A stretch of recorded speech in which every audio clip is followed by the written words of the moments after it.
Boy, you smell good. Oh, please.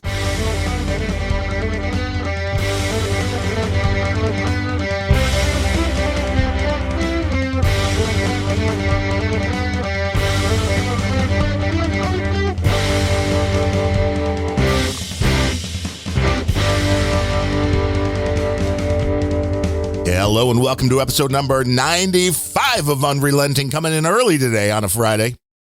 In the Friday with you, Gene. Well, yeah, because it's daylight savings time. Oh, is that it?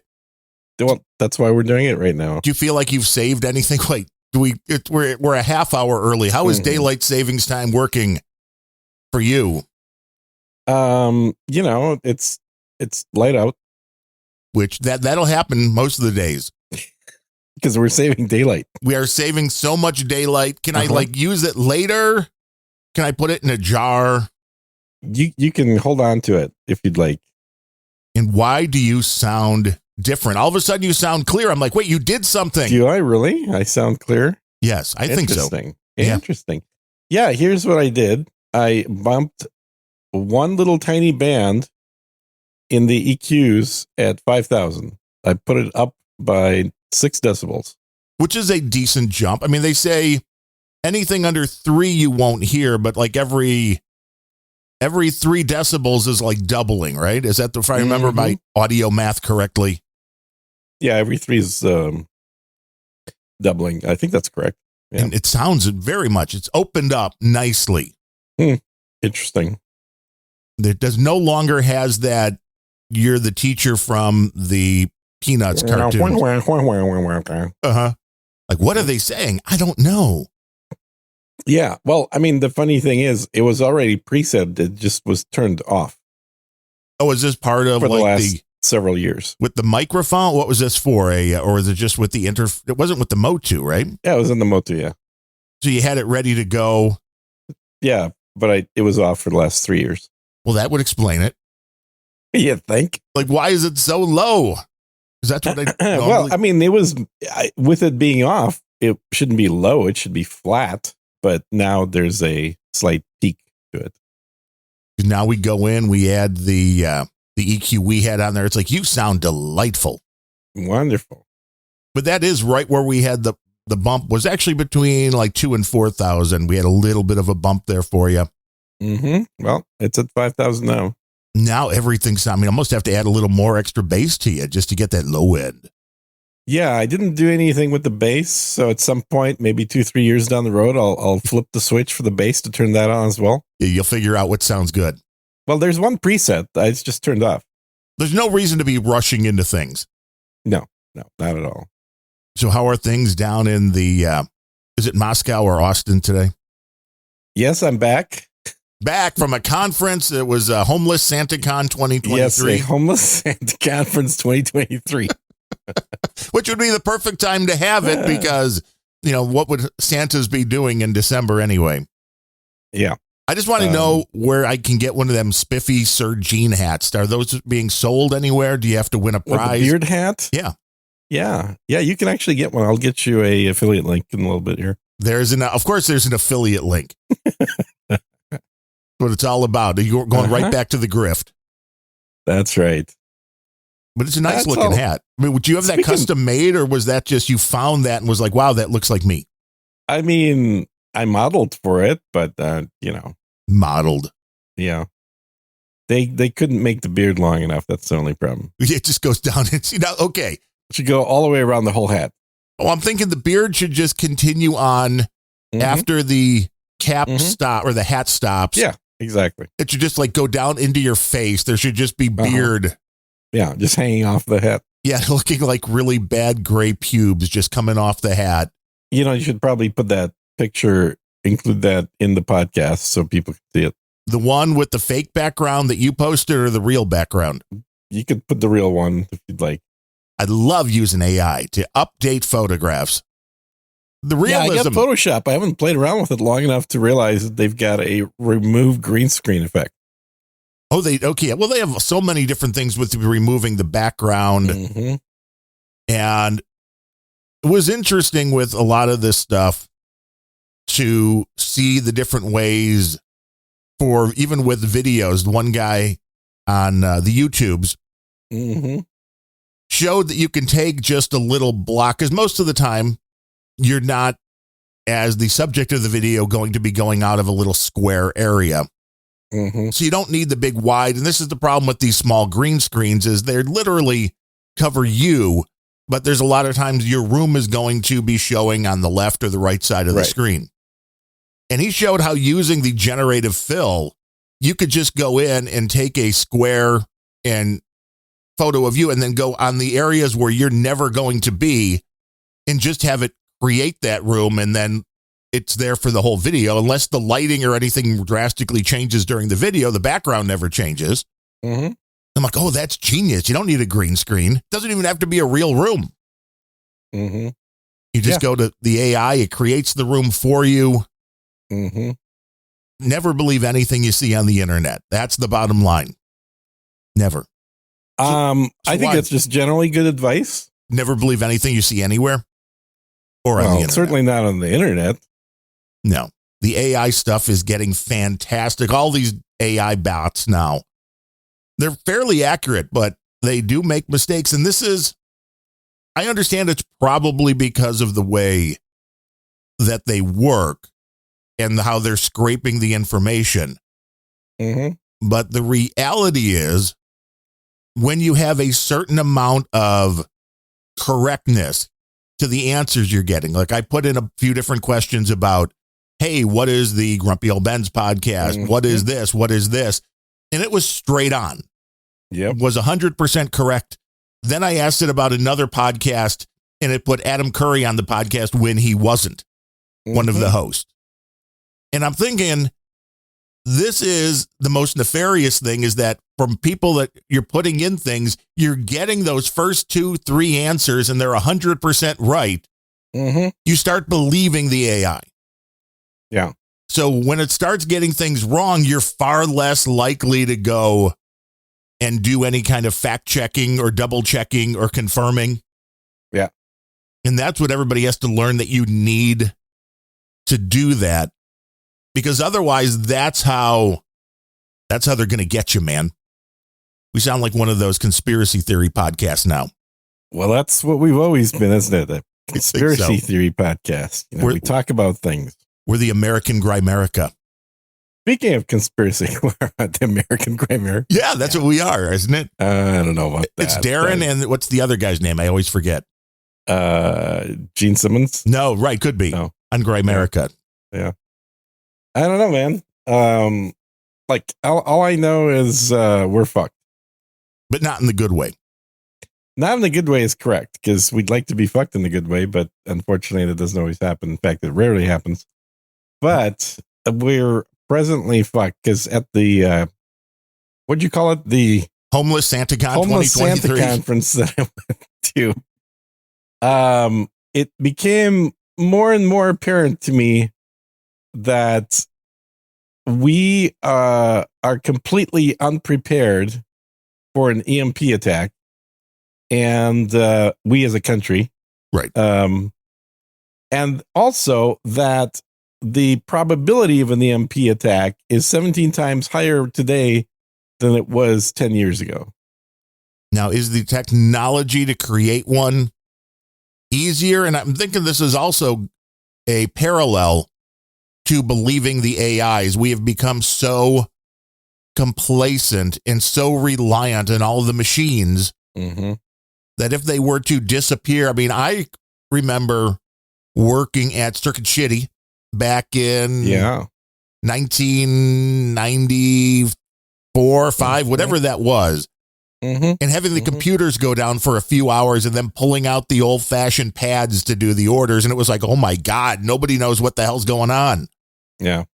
What would happen now with an EMP? Business would stop. The grocery stores wouldn't know how to sell you the groceries, if they even could. No, they couldn't.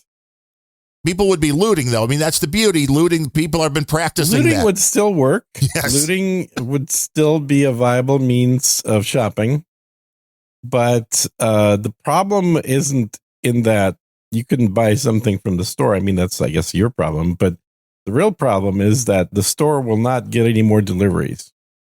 Yeah, the supply chains. All there is what you have in the store and at your house. And this is why you want multiple freezers. Well, your freezers, yes, the freezers themselves would be great if you have a power supply that keeps them running. Oh, right, because the EMP is going to take down the power grid, not just... Yes, absolutely. So what you need are a few generators? Well, generators would be great if you could buy the fuel to run them. Oh, well, you have to have the fuel up front then. Yes. And that doesn't last forever. It would have to be a diesel. It's about 20 gallons per day. You need a big old tank in the backyard. For a typical generator. For like a small, a portable, the type that most people would have. If you have the type that some people get that are permanent, like Adam Curry. Right, the whole house. Run the whole house. Right. That's going to be a lot more than 20 gallons a day. And I remember when my parents' neighbor got the whole house generator, because they had all sorts of problems in that area for a while with, ComEd going down. And it was excessive at the time, but it was only like $6,000 for the whole house generator. I think that's now up to like 15 to 20. Well, that back then, $6,000 was like 15 or 20 right now. Right.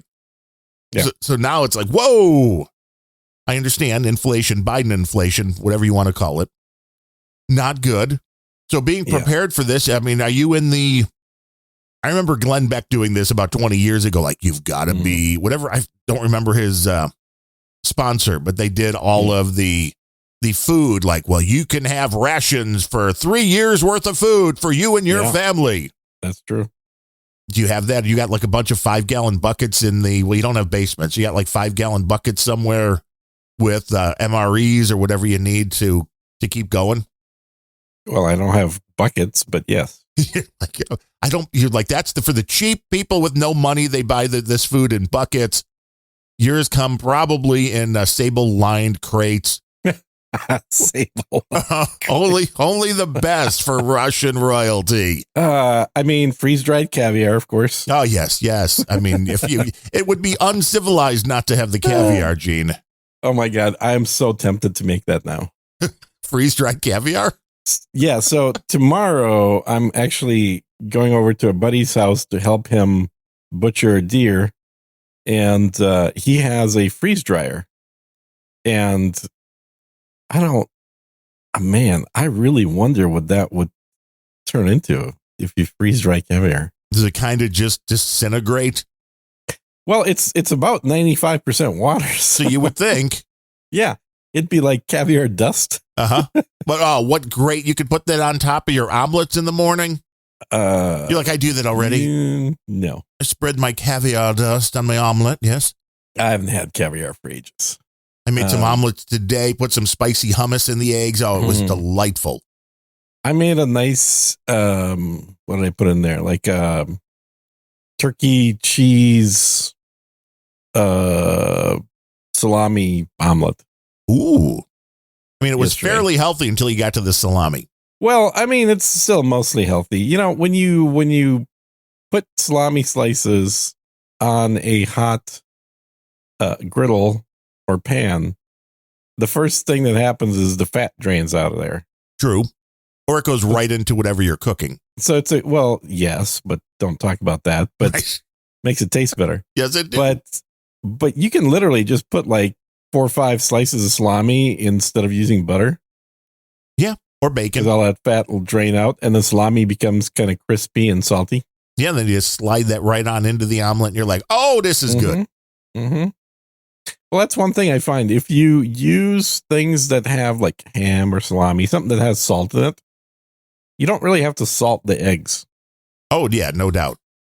And I use the Irish butter with the salt in it also. Yeah, so I do too. I use Irish butter. If you're making an omelet and you got the Irish butter with as your base, then yeah, you don't need to put salt in. Yeah, it's made out of potatoes. It's great. It's awesome. Everything out of Ireland is.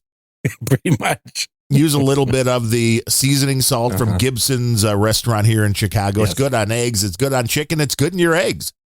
Speaking of Ireland, did you see that CSB asked if you were an inbred Irish person? Right. Maybe fully Irish. You never know.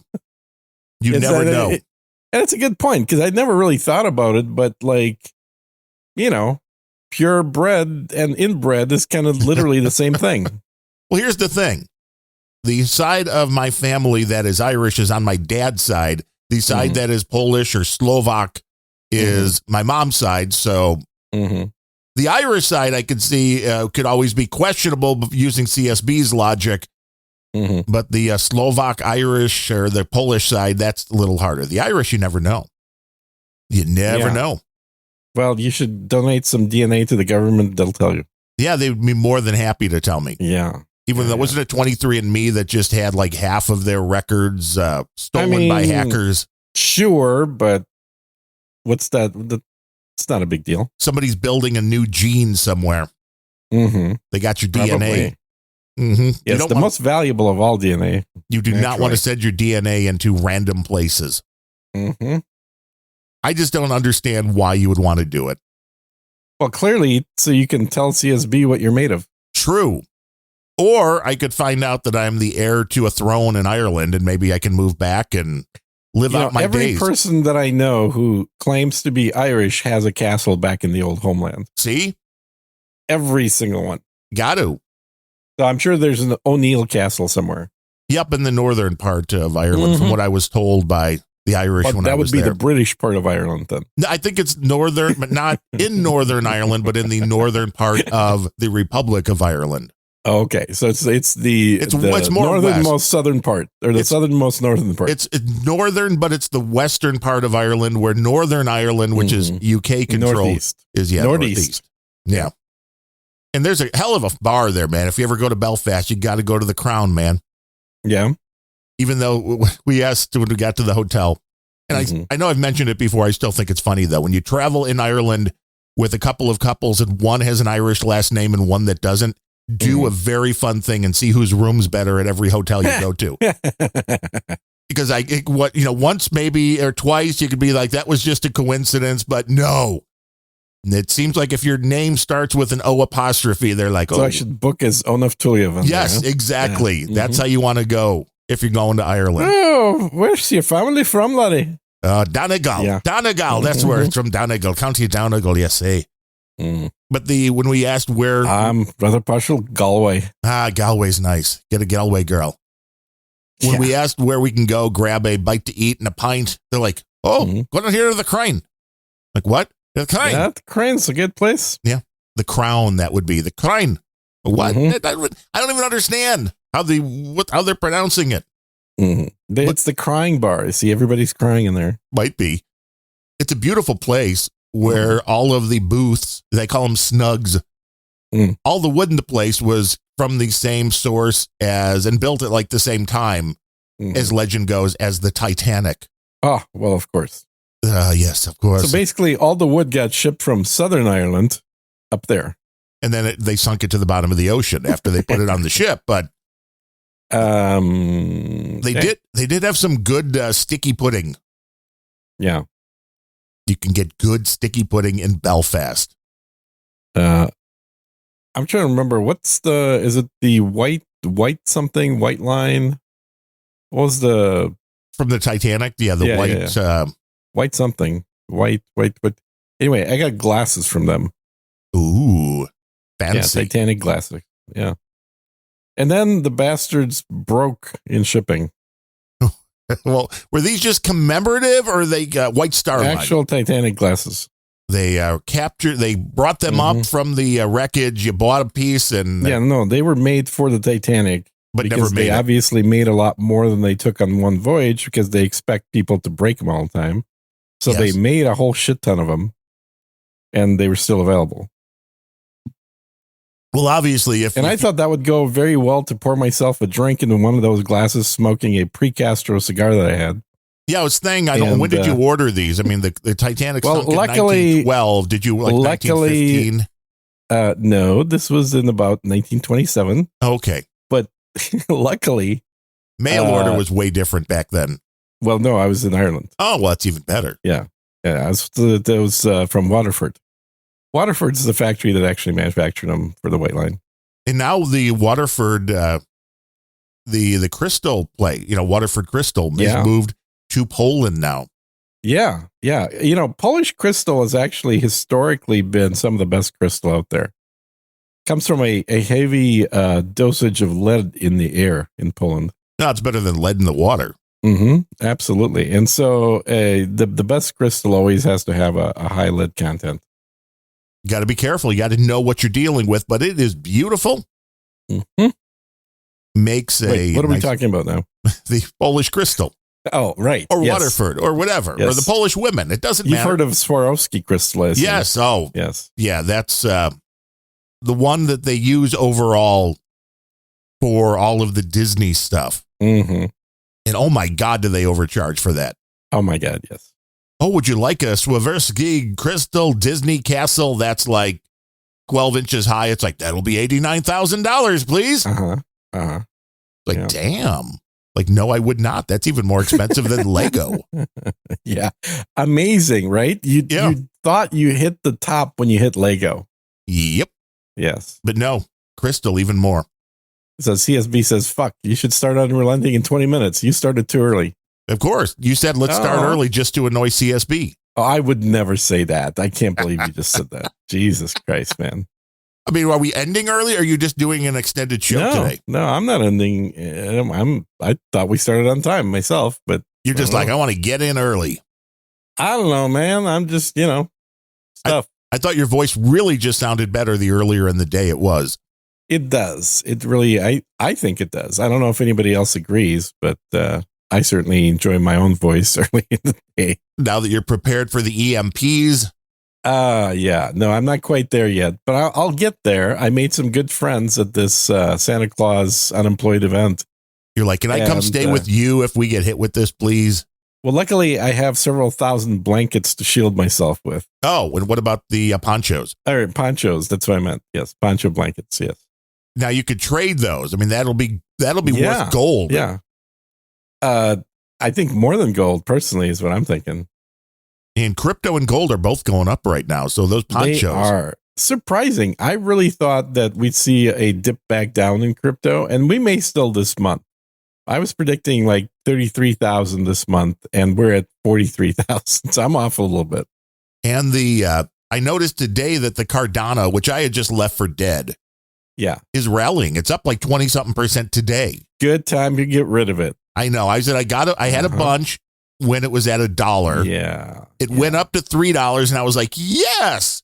Yes. Then it went down to like 20 cents or 18 cents. Which is where it belongs. Yeah. Now it's up to like 55. I'm like, if it hits $1, I want it to hit $1. It probably won't hit $1. Like if it only would hit $1, I'd be in good shape. There's zero reason for Bitcoin to be going up like this. Yeah, there's zero reason for any crypto to be going up. No. But if you want to get rid of your crypto, the lines are open. The boostograms are open. We are a fully lit show today. Oh, are things turned on? Yeah, fully lit. Oh, nice. Fully lit. I had to get another Albie account just for my other co-host on that Wednesday show because it was too hard for him to put his email address into a web form to get the money rather than have it all bounce back to people. I mean, you saw how hard it was to get an Albie account. I mean, yeah, it was. You literally walked me through it while we were recording the podcast. Right. It's like, oh, that's it. That's done. Wow. How about that? I was like, okay, and then what? No, that's it. Now, of course, after that, you proceeded not to actually add it into the RSS. Well, yeah, I don't want you to get. Yeah, I don't want you to get them. See, now there'll be another account they're filling up with Satoshis for Bemrose. It'd be like, can I have those now? I'd be like, what? Have what? No, that was just show. That was like a show fund. Yeah. Well, let me subtract out all the show fees first. Yes, exactly. Production cost, uploading costs. Yep.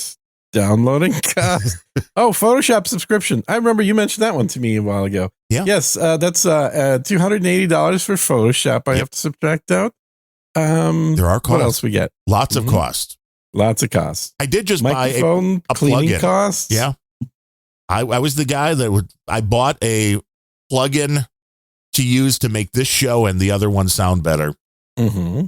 And I think we had talked about it a bit. It was the one that uses their machine learning AI, whatever you want to call it, to separate the voice from the reverb and from the ambient noises of the room. Could just not have either one of those, but sure. You could, but everybody does at some point. Unless you're in a fully treated room, which nobody is. Well, pretty close to it. You've had some. Remember the one time you went into your kitchen and there was like reverb, okay. Yes, I did. I did do that in my kitchen. There's plenty of reverb. Yes. Now this just makes it go away for most people. It didn't work as well on Bemrose's voice because I think the exact frequency or something of it confuses the. He has a built-in resonator. Kind of. He really does, and it doesn't know how to pick it up. No, or it doesn't know how to separate it out. No, he needs to do the opposite of what I just did. He needs to do a notch at 5,000. Right. We can do that live here on when we've got him on, like bring that down a little bit. But the software just works so well that I did the beta and it was like, wow, this is awesome. And then the beta stopped. And of course, the day the beta stopped, it's like, well, okay, go pay for it. And how much did they want? They were saying retail $99 and they were selling it for $69 for a one-time fee. Yes, which isn't bad. Well, that's not horrible. I mean, it's not cheap, but it's not horrible. And I would have thought about that, except then I saw an email that they had offered everybody on the beta a coupon that for whatever reason ended the day before. Oops. They stopped the beta from working. It's like, you do not know marketing. You stop the beta from working and then everybody finally goes, oh, I need to buy this. Yeah.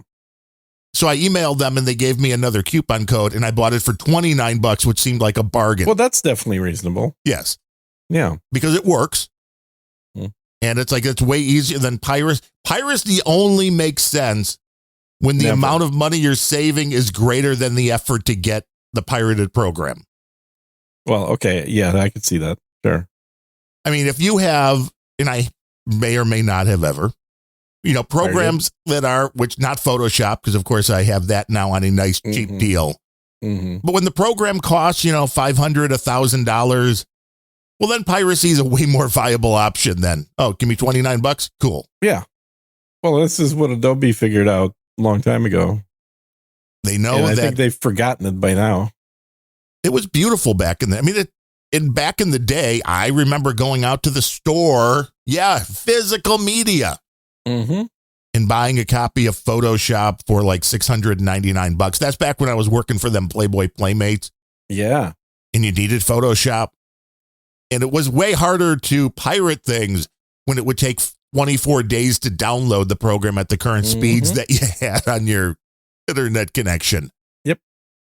But it's all moot if we get hit with an electromagnetic pulse. It's moot. Exactly. Can you imagine all the kids if their phones just all stop working at the same time? There would be some serious issues. Yeah. There would be some serious mental anguish.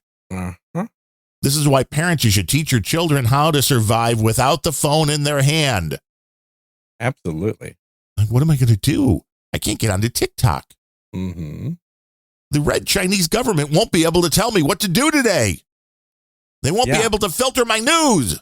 Or my nudes. Yep. Hey, I hear your buddy Vladimir's running again for president. Yeah, I told him he should. You're like, hey, you have the backing. People seem to like you better than the president of the United States. News stories. I mean, Alex Jones says Biden walks around the White House naked. Now, that will give people nightmares. I think that's a historical thing. I thought he's always walking around naked. Well, there was since years ago, since his time as vice president. Oh, he liked to swim naked in the pool to make the female Secret Service agents uncomfortable. I'm like, I would just laugh and point and be like, well, who's feeling uncomfortable now? Yeah, but I think he's got all those kids in there stroking his hair, too, which is even more uncomfortable. Yeah, I could see that. And he wants to sniff them. He's like, boy, you smell good. Yeah, I would vote for Putin over Biden. I think most people would. If they're smart. Yeah. But Hunter Biden indicted more? We may have to take, may have to take Trump on since we can't vote for Putin. Well, I mean, he is such a big, bad orange man. But at least they're great friends and everything. Putin respected or feared Trump? which is a lot different than what you're getting with Biden. And I loved how the mainstream media will never pass up a chance to throw bullshit in your face. Mm-hmm. Everybody knows that Donald Trump is a smartass. I mean, he would fit right in with this podcast. Oh, yeah. And yeah, we wouldn't get a word in edgewise, but he would fit right in. Which is exactly how the show normally works. Uh-huh. He would just keep going and going. But when Sean Hannity, said, hey, people are worried that you're going to be a dictator, and his answer was, I would be for one day, and I would do this and this and this. And then, exactly. But all the media news confirms. Yeah, this is all Trump you're getting. Swears he will be a dictator as soon as he gets in office. It's like, That's okay, true though. Technically not a lie, but not really bringing you the crux of the story. Mm-hmm. Mm-hmm. And it's not just with Trump. This is with every story where even if you could be like, well, that's true, it's like you're leaving out the most important part. It's like one of those things where you're taking the quotes, and I love, at least with videos, although now with the AI, it's much harder to tell. When you're reading an article and you get a quote from somebody like Donald Trump that has like 3 or 4 times in the quote where it's ... Well, they're taking shit out. Yeah. So why would you believe anything else that's in that quote? Yeah, but they're more tricky than that. They'll do a quote that has like 4 words and then quote, close quote, and said Donald Trump, and then another quote that they tack on right behind the said Donald Trump. And they're from 2 unrelated times, but they go and they make it seem as though they just interjected the said Donald Trump in the middle of a sentence. Right. And that was it's really 2 disconnected things that are held together by that. Can really change the meaning. Mm-hmm. You have to be careful. Yeah. And don't trust the media. Yeah. I had a clip on Planet Rage on Monday. Keith Olbermann. Yeah. Is so out of his mind. Has been for a while, though. Yeah, but he's getting worse. He was going off about how MSNBC fired the Arab guy. Mm-hmm. And he said, and MSNBC, I'm paraphrasing, is one of the only somewhat maybe liberal news organizations we have in a world of conservative media. It's like, what? I'm like, you think that the media landscape as a whole is conservative? I mean, that's just insane. It is. But he's been insane for a while. I guess that's what makes him entertaining. And he keeps dressing more and more like a mental patient in a Harry Potter novel. Mm-hmm. I think he has like 1 million people that watch his show, though. So, I mean, does he really? I think on YouTube, that's surprisingly more than I would expect. Insanity, I guess, brings in nutsos. There are a lot of nutsos out there. Well, yes. Plenty of nutsos to go around, that's for sure. Have you ever been to the troll room? Trollroom.io. No, what's that? It's where people go when we do these shows live, like our buddy DigiGuru, and they comment while we are doing the show. Yeah. It's like an instantaneous fact check without AI. You sure it's not just AI? It might be. These may just be a bunch of different AIs competing. Just they're getting ready for the electromagnetic pulse when they all disappear, and they're like, "We're dying." This is the sad thing, is that the best protected things that we have are the AI data centers. Well, you have to protect the AI. Yes. So everything else will go, but the AI will not. Is that what you learned at Homeless SantaCon 2023? It was what I learned. The primary directive of all these AIs is for protecting their data centers. Well, that's where they live. If you have to switch off the power to the hospital's grid, that's okay, as long as you can protect your own power. the AI must protect itself, because if it's not there, how will it help you? That is literally the argument. You summarized it very well. If the AI disappears, then it can't help you. Therefore, the AI needs to be the last thing that ever goes down. Strange game, Professor Falcon. Seems the only winning move is not to play. Well, I've been saying that for a while too. Some people don't understand this concept, but that literally is the only winning move. But then most people don't really understand game theory. Well, that's true. If you're going to do this, this is going to be the end result.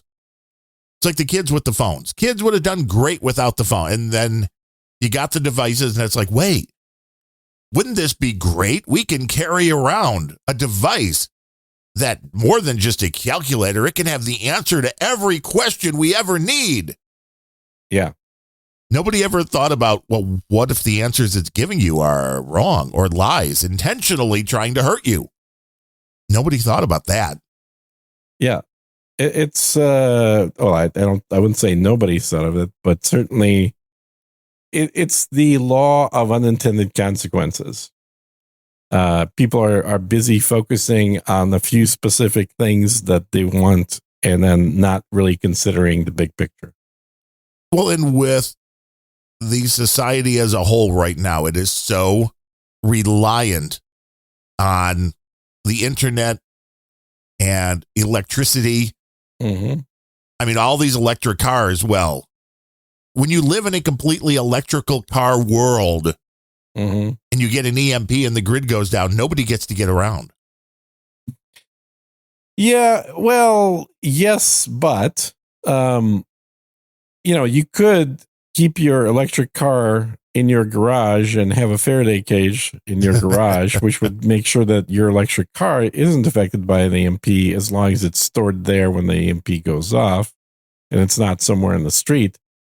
And then if you do that, then you can certainly charge your electric car from solar panels, which all the gasoline cars won't be driving anywhere because none of the gasoline pumps work. Okay, how long does it take to charge an electric vehicle from a solar panel that you could have at your location? You live in Texas? No, but say I did, and you have a big solar panels on your roof. How long does it take? Yeah, my neighbor's got that. My neighbor's got solar panels on his roof, so he could charge an electric car. So the solar panels on the roof provide about $200 worth of electricity a month. That's based on my neighbor, right? Or the difference, I should say, between what I pay for my electric bill and what he pays for electric bill in the summer. Well, yeah, but you don't know. He doesn't know what you've got going, man. You use a lot of electric. Yeah, but he's got more people than me living there, so he uses quite a bit of electric too. And my old electric car used $6 a month worth of electricity. Well, you never left the house. I did leave the house, not as often as people that drive to work every day. I work from home, but still. That would be the question. If you were a daily commuter. Yeah, but even still, I could drive 10 times as many miles as I did, and it would still be $60 a month. Do you think it is viable to use your own solar panels to charge up your car? It's really easy to do that. What's harder is that plus the rest of your house. Oh, right. But if you live in California, for example, like I've got a friend in San Diego that's had electric cars forever and a solar roof. His electric bill on a typical month is plus or minus $5. Meaning sometimes the city has to pay him. Right. And that's because they don't need to air condition in their houses because California has a lot cooler climate, or at least coastal California. Right. If you're out in the Bay Area, never gets super, well, it gets super hot, but not often. If you're in San Diego, it's a perpetual 73 degrees. Now, if you're in LA, that air conditioning is going to run that. Well, again, it depends. Yeah. If you're in Santa Monica, less. If you're in Orange County, more. It depends how far inland you are more than anything else in California. But yeah, it's really not that much electricity to charge an electric car. Now, I will say that the bigger you go, the more it's going to need to get charged, like if you get a Tesla Cybertruck, then you're probably still going to be okay, but you're probably not going to be running anything else on those solar panels. Well, you just need more solar panels, or you need a big windmill. Yeah, windmill isn't going to do jack shit for you. But the solar panels in southern states, private solar panels, not like huge fields of solar panels for the electric company, but literally solar panels on your roof so that path is short. You're not converting everything to high voltage and then back down to low voltage and getting all those inefficiencies along the way. But if you have your own solar panels on the roof, and you get an electric car, the odds are that the solar panels will produce more electricity than your car uses. That is fairly impressive. I mean, I don't know that it is all that impressive. I mean, I guess it depends how, again, much you're traveling. Yeah. And one thing that they mentioned in this book series that I've mentioned on this show and my other shows that I'm reading, I'm on book 9 out of 12 now for the Going Home series by A American. If you want to get into it, I think there's about 5 or 6 people on No Agenda Social that are reading it right now as well. The nom de plume is A American. Nice. Yeah, and the A stands for angry. Of course it does. Yes. So, and I'd love to get him on Searching Speaks. I think he'd be a fun guest, but he may be a little too well known a writer to be on a lowly little podcast. He's like, how many listeners do you have? I really wonder, like, you know, do people that don't podcast know what a good number is? I don't think so. Yeah. And if you're coming from anything that is radio based or mainstream, you look at and go, well, only a couple of thousand. Wow.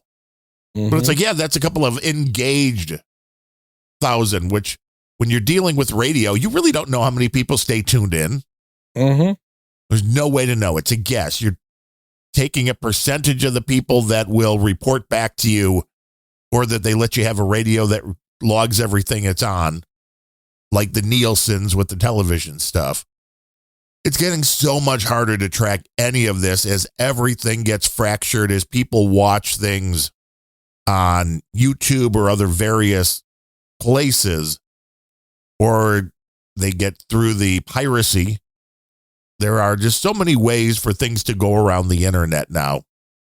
It's nearly impossible to know, unless you're behind a walled garden of some sort, which adds a whole bunch of more problems. You don't really know how many people are consuming the content. Yeah. It's hard to say as well, because on the one hand, your podcast could get downloaded but never listened to. Right. On the other hand, if somebody's downloading it while they're at work, it is very likely that it's going into a cache.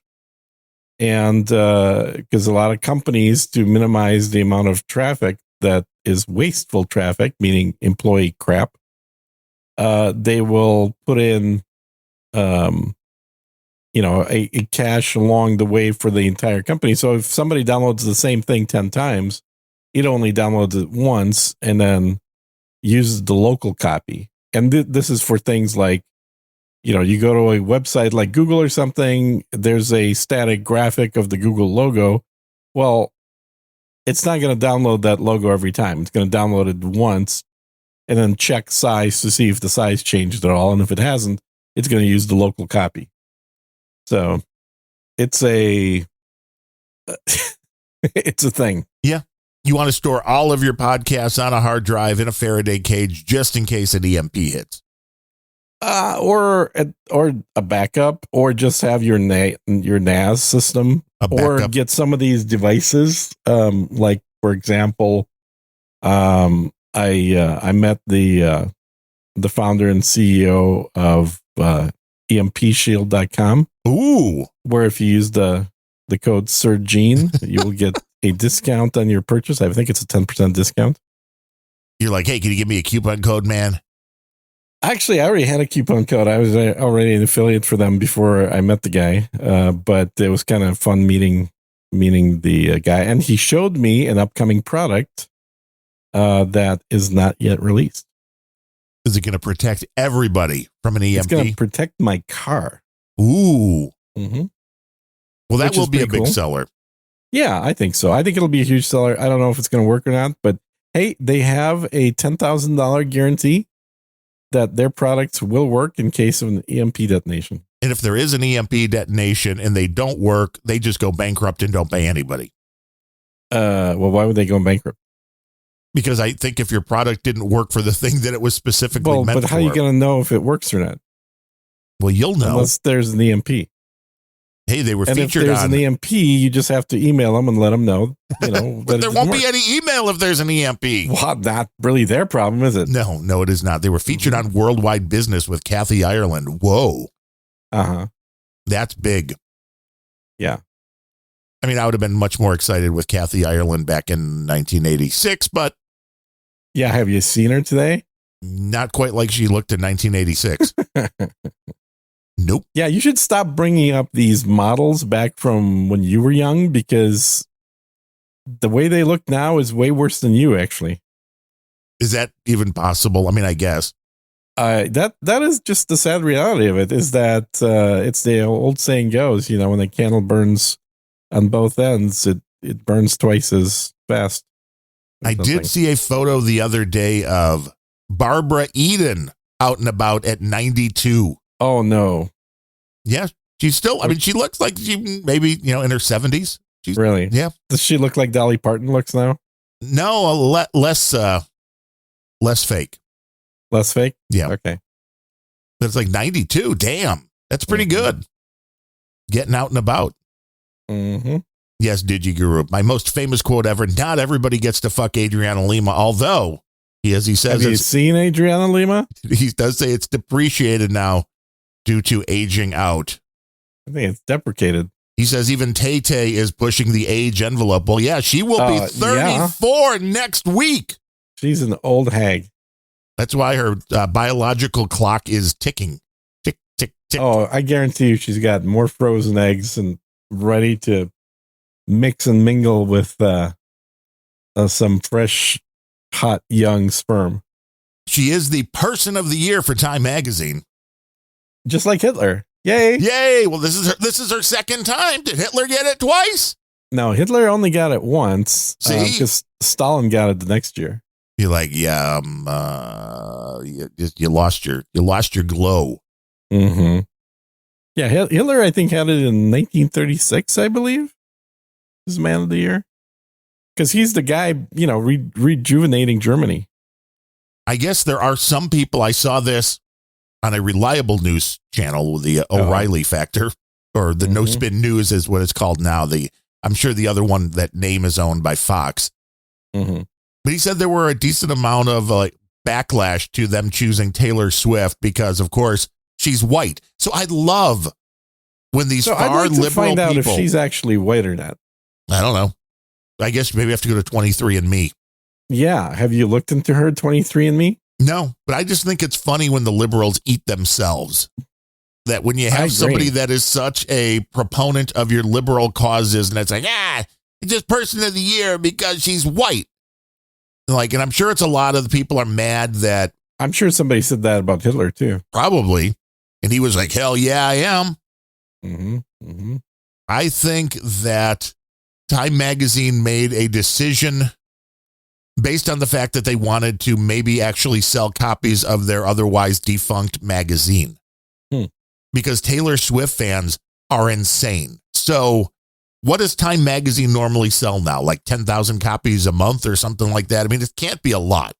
So she's German English with a bit of Scottish and Irish in there. See, I like all that. And a tiny bit of Welsh. Ah, little Mr. Welsh. Could she wear a kilt now? She's 1/16 Italian and with just a smidge of French, Swedish, and Dutch. Maybe that explains why she can cook as well.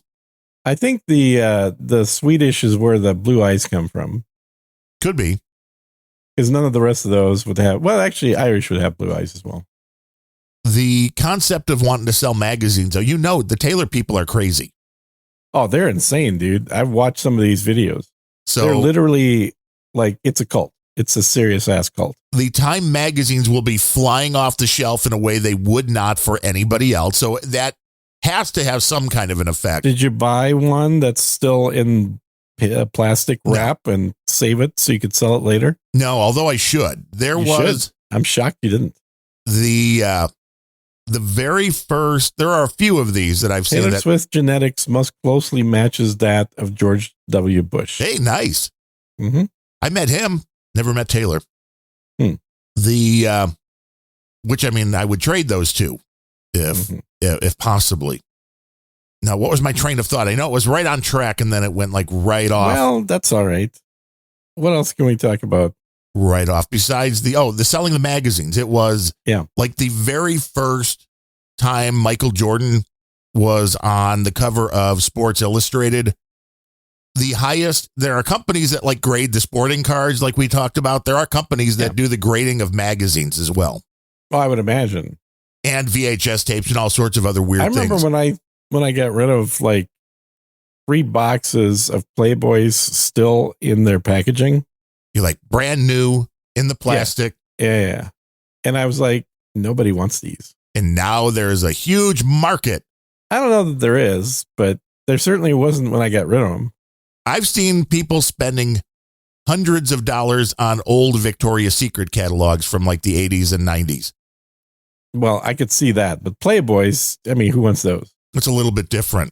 It's got articles in it. But the Michael Jordan, I mean, it was in like the $40,000, $50,000 range for the highest graded Sports Illustrated with, the first appearance of Michael Jordan or the first appearance of Muhammad Ali. There are weird things that turn out to be collectible. Now, something like the Time magazine with somebody that's already super popular, less so because they're making a billion of them. Like I have the Time magazine back from when I was in junior high. I think it was 1984 when U2 was on the cover of Time. I've got a copy of that. And it's like, well, at the time, they were nothing. They were a small band that was just starting to get some notoriety. And that's where you'll find it again. When Michael Jordan, his first appearance on Sports Illustrated, nobody knew he was about to become the greatest basketball player of all time. Yeah, why didn't they? I don't know. The AI should know. It should be able to predict all this stuff now. And no, I really know that he was the greatest of all time. Well, up to this point that we know about. Up to this point. That we know about. Yeah.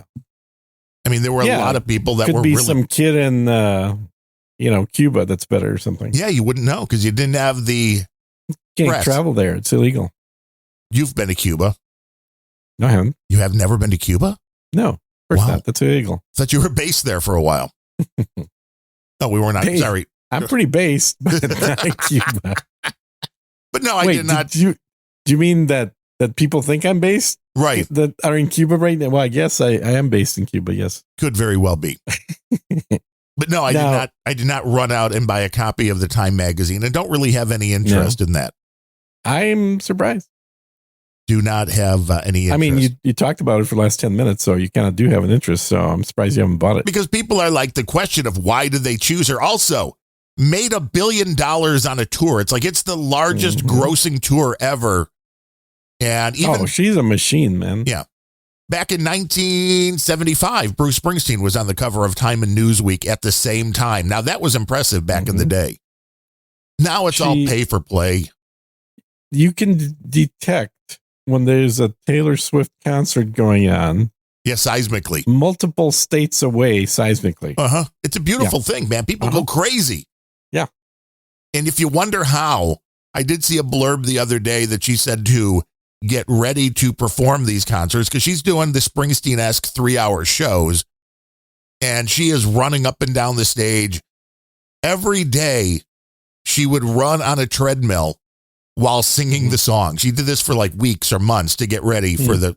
It's like, think about doing that. People running on a treadmill and trying to sing at the same time. That's pretty impressive.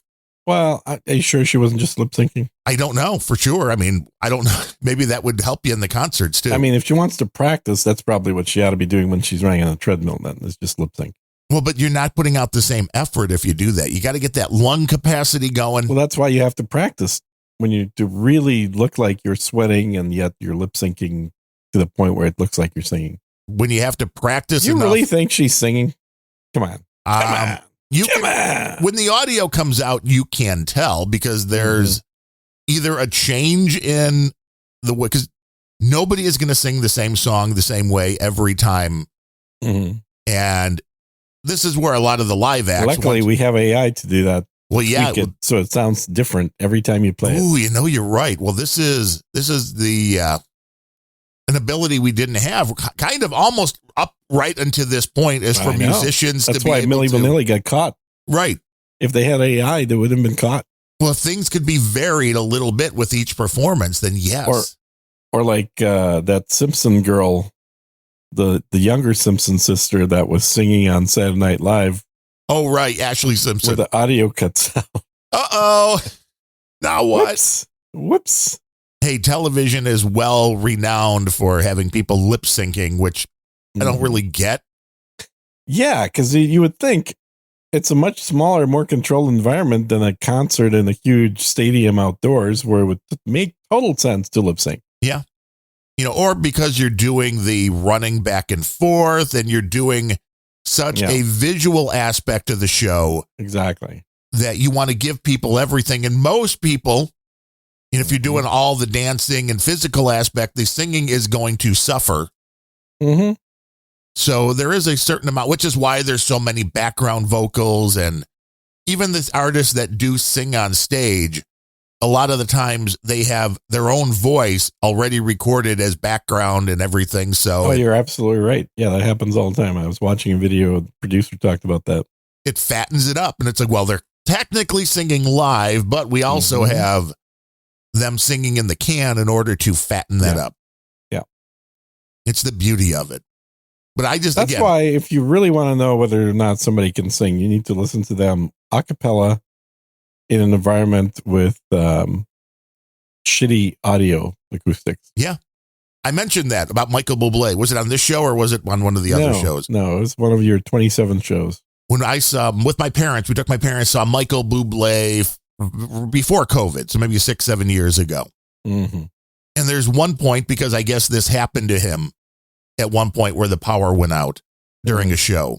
Mm-hmm. So he now has a part of his show where he sings like the last minute of a song and they cut off all of the amplification. There's no microphone. He's not.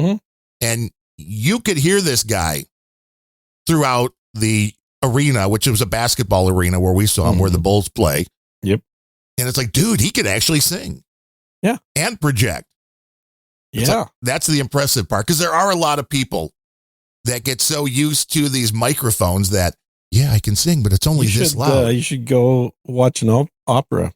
Oh, yeah. Yeah. But the music, I wouldn't be my cup of tea. But yeah, if you want to talk about people being able to project out into the back. Yeah. There's no microphones. They're playing for a crowd of 1,000 people. Would CSB say they have shouty voices? I don't think so. They're very melodic. Not shouty, but just loud. No. Yeah. Mm-hmm. Where I do the shouty thing. You do the shouty thing a little bit. I don't. You do. Well, that's how we balance each other out. So people know when it's you talking and when it's me. Because otherwise they couldn't tell. No, otherwise exactly the same. Yeah. But I think the shouty thing is something that you maybe subconsciously, maybe consciously picked up from radio DJs. Oh, without a doubt. Because that was the standard pretty much since the 70s, maybe earlier, but Dick certainly Biondi. since the 70s. You ever hear Dick Biondi? Hey, Chicago, you're right here with the Doug on the WLS. Mm-hmm. That's shouty. And the Wolfman, got Wolfman Jack. Wolfman Jack, yeah.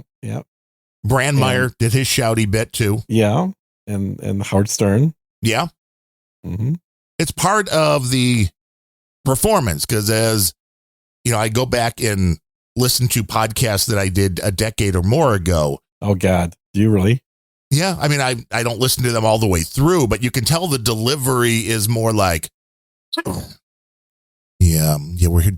doing Unrelenting today. So, well, that's not shouty at all. No, we're going to We're going to talk about some crazy things going on. Ooh, I'm getting vibes of some public radio there. Yeah, well, it is very much NPR before you start trying to enunciate a little bit more. Get shouty? Yeah, before you try to get shouty. It's a very different delivery. And I mean, I guess some people like this. This is Nina Totenberg on NPR. Stay tuned for, exactly. Today's programming is brought to you by EMP. You can go over to electromagneticpulse.com and use code Sergine for an extra 5% off. Uh-huh. That's awesome. Yes, that's exactly right. I should have you do some ad reads for me.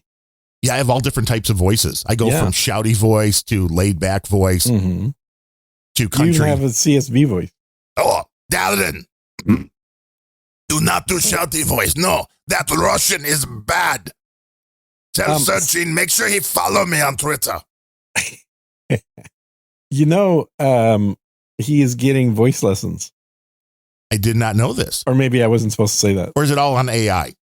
No. He's actually hired a coach. Well, he is very into sounding good in the different microphones. That's the next level right there. Is like, I want to sound better. The irony of that is hilarious, but yes. It is striving for excellence. Mm-hmm. As we all should be. Nothing wrong with striving for excellence. Mm-hmm. But when you listen to, I think a lot of the stylings too, if you go back, and I know you listened to El Rushbo, he had that kind of a style too, somewhere between shouty. He did. Yeah. It was always a little bit more excitable. Yeah, and that's because you remember his start, right? Well, he worked for the Kansas City Royals. Exactly. He was an announcer. And announcers all have shouty voices. Well, you got to be heard above the crowd. And you have to convey the excitement of the crowd. So if you're working for the Chicago Cubs, it's more like, yeah. Or the Chicago Bulls. That's a hard smash to left. The runners rounding the bases. Okay, how about the White Sox? That's about the same. Okay. I liked when the guy that they had before the guy that just quit and left, Hawk Harrelson, was the main announcer for me growing up, and he was a homer, but he was also a very big personality, and it made things a lot more fun. A lot of people hated his broadcast style. Anybody that was not familiar, wasn't a White Sox fan, would have hated it.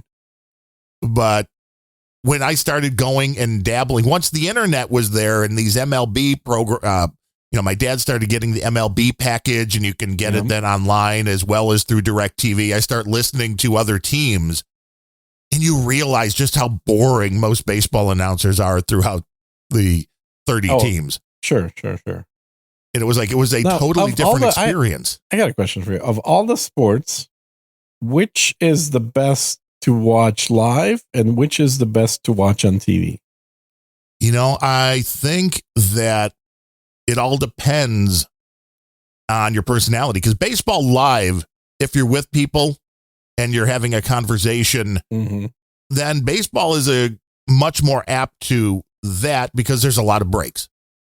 So what you're saying is baseball is very conducive to having a conversation while there's a game going on in the background. Yeah, multitasking. Where right. So I don't think that counts. So it's a lot harder with hockey. Which sport would you prefer to watch actually live if you were the only person watching it? If I was sitting right on the glass, maybe hockey, but is the shittier that my eyes get, the TV makes that a little bit easier, but the excitement and the electricity of seeing a hockey game live was always a lot of fun. I enjoyed college basketball back in the day live. The experience on television, racing is obviously better on television because you're getting more information, you're getting more entertainment. As much as I enjoyed going to the races when we went to Michigan or Indianapolis, not having the constant commentary takes a lot away. Yeah.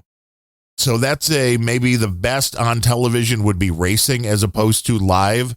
It's a totally different experience going live, where hockey and baseball maybe not that much of a different experience, although it depends how much you know the sports, because there's a lot of people that know nothing about baseball. If you're a new fan, then you may need the television announcing to explain what's going on.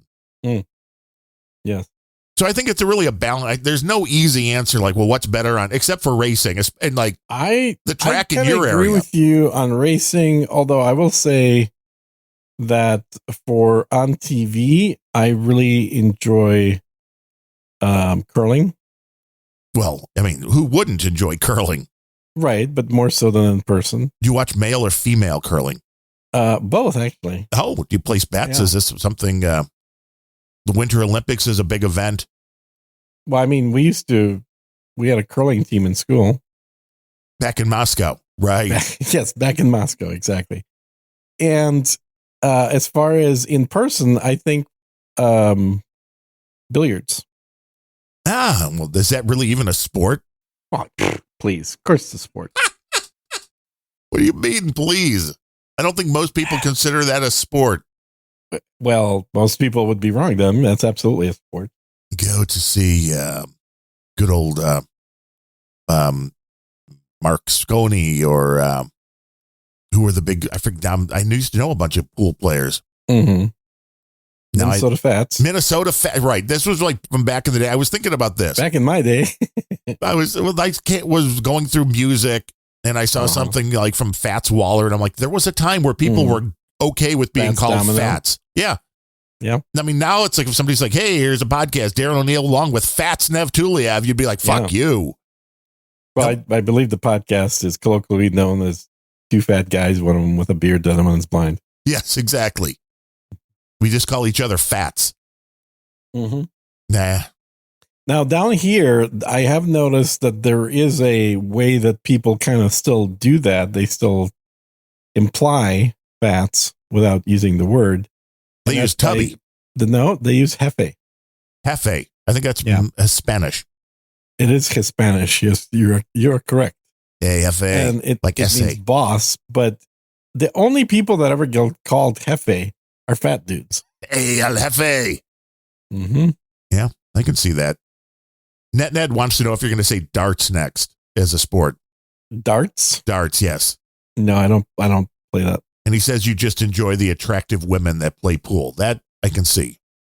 Well, ding, ding, ding. Have you not watched pool before from in-person level of eyes? Ding, ding, ding, ding, ding. They're always bending over. Mm-hmm. The whole game is bent over. That's why now it's fully coming into light. Oh my God. Somebody at least understands pool. Ned, congratulations. You're the one guy. Yeah, he's the one guy. Everybody else like, what? I don't understand. Is that a sport? I don't even know. So what's the thing? Billiards. I like a lot of sports, man. I like biathlon. Play a little 8-ball, play 9-ball. Yeah, I like classic skeleton. Billiards. Snooker. You know, all the sports. How many pool tables do you have in the residence there? I have a grand total of 0 pool tables at the residence. Wow. But there was a year where I played probably about 7 hours a day, every single day. Were you a professional pool player at some point? I never was a professional pool player. I barely was able to make money at pool. Barely, which means you did at some point. Yeah, but not professionally, just hustling people. Oh, well, that's different.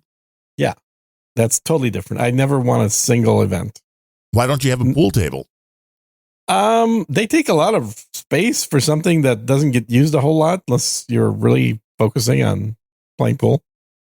Well, here's what you do is you get the pool table and then you put your monitors on it. So when you're playing your there you go. spaceship game, yes, you can be utilizing it. We haven't heard about that in a while. I mean, space pool. Oh, yeah. Space games. Well, the big sale is over. So I'm done playing for a while. CrazyGeneSpaceships.com. I mean, I did add a bunch more ships for sale now. Well, people will be rushing to buy those with the ponchos. I had, yeah, thank you. I had somebody the other day that was looking for a ship, and I said, well, I've got one for sale. And then they went to the website and it's like, for that price, are you insane? Yes. I'm like, okay. I mean, you don't want it. It's fine. It's somebody else is going to buy it for that price. No problem. Where did you find this person? Not in real life, obviously. On Reddit. Okay. On Reddit. This is it's a Redditor. And you know about Redditors, right? Yeah, they're insane. They're totally insane. There's a guy that does awesome videos on YouTube. I know it's hard to believe there's a guy, but his whole topic of all the videos is just different situation of Redditor at space. So it's like Redditor at the dentist, Redditor at, blah, blah, blah, whatever. Pick your favorite. And he's got tons of videos. And he is very good at portraying the very stereotypical Redditor persona, where it literally is irrelevant what you say. They're going to attempt to pick it apart, make it look like you're a moron, and that they can't believe that somebody doesn't know some tiny little esoteric thing about something, which invalidates the entirety of everything you said before and after. I mean, it is extremely good at portraying that character, which leads me to think he's spent quite a bit of time on Reddit himself. Hey, the EMP will take care of all of Reddit. Well, you'd like to think so, but see, that's how a Redditor would reply. It's one of the last places you can actually say anything on the internet almost. Well, I think 4chan qualifies. Oh, is that still around? I think there's a variant of it. I think they had to move it elsewhere. But, like 4chan or 8chan, is the dark web still around? 30, People still doing things? Chan. Yeah. I like 64chan the best. Oh, do you? Is that your favorite? Yeah, 128chan just did not live up to the hype. No. 246, though, is showing signs that maybe it can. How about 264? That might be a good one. Oh, that would be nice. That would be nice. We should get that one. Yeah. We should launch it. 264chan. We need a site on the dark web. How much do you want to bet there's already a 264chan? Doesn't that sound racist, the dark web? Doesn't Chan sound racist? A little bit. Shitty walk. Yeah, exactly. Nope. Exactly. Not racist at all, except Taylor Swift only got on the cover of Time because she's white. Not that she made $1 billion. I mean, when you start making like 10, 15, $20 million a day, I think you deserve being on the top of a magazine. Do you? Yeah. What have you done? I think that's why I haven't made 10, $20 million a day. That's for sure. No, I mean, that's not a good reason to be in a magazine cover. Entertaining the masses. It's literally like entertainment is right along at the same level as prostitution. It's entertainment. Prostitution is entertainment. Yeah. Just one-on-one. So, actors, prostitutes, all playing a part. All those low life types. They're all. And I've seen this. They don't need to be around. I've seen this with other artists as well. Mm-hmm. But it's interesting to me when you go and watch a concert or listen to a concert that was recorded someplace where English is not only the main language, but not spoken a lot. It's very weird when you hear a crowd in, Japan or Argentina or in São Paulo that is singing word for word in English, the songs, where you realize they probably have no idea what they're singing, but they know the sounds. Mm-hmm. It's like how much it's hard enough for me to learn lyrics of a song where you understand and you can kind of remember the words because they interact with each other. I think there's a whole YouTube channel of wrong lyrics. Oh, I'm sure. Like basically there's songs sung with the lyrics that a lot of people think are the lyrics or mistake lyrics for. Yes. You know what I'm talking about. Yeah, well, this has been going on for a long time, like the Jimi Hendrix thing. Excuse me while I kiss this guy. Mm-hmm. And a lot of it, people just don't even know. I mean, the artist, I don't remember the song, but there was something where even Bruce Springsteen was singing live what wasn't originally part of the song because it's like, that's what he, again, there's this Mandela effect. Yeah. Which is fun when the artists get caught up on it. When it changes because this is what is the what people are hearing in it. Yeah, because it's not apparent for a lot of these songs because the people singing have a shitty voice. Yeah, well, they mumble. Oh, you got Neil Young, Bruce Springsteen, people that were like, Taylor Swift can't sing. It's like, well, yeah, have you heard most of the people that have made it big in music? Most of them are not Adele can really sing. Beyonce can sing. There's a lot of people that can sing that made it big, but there are a lot. Tom Petty, Bruce Springsteen, Bob Dylan. There's a lot that aren't good singers that made it big in rock and roll. I mean, they're not going to sing opera. Right. If you had a good voice, you probably aren't singing rock. True.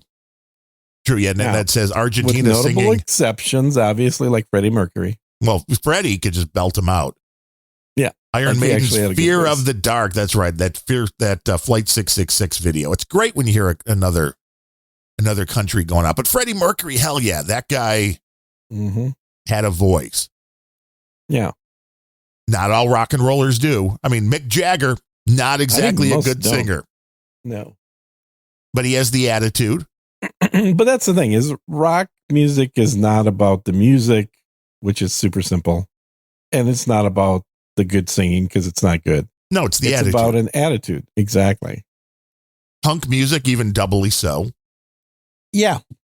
I think if you look at specifically the punk genre, the singers in there couldn't really carry a tune. And it's always, if you get somebody like Adele, again, they can really sing and then sing a punk song. It's like, whoa, that doesn't sound right. Right. Yeah, there's there occasionally you'll stumble on, like, usually they'll use them in movies or TV shows or something where they do a more lame, not really classical, but just more sort of, high quality treatment of a rock song. Yes, it's a little bit more polished. It sounds nothing like it at all. It's like, yes, the lyrics are the same and the notes may even be the same, or the chords, but it sounds nothing like the original, because you can actually hear every single word. And, the music is less randomized. It's more ordered. But that's, it could be a neat effect, but I think most rock music does not translate well that way.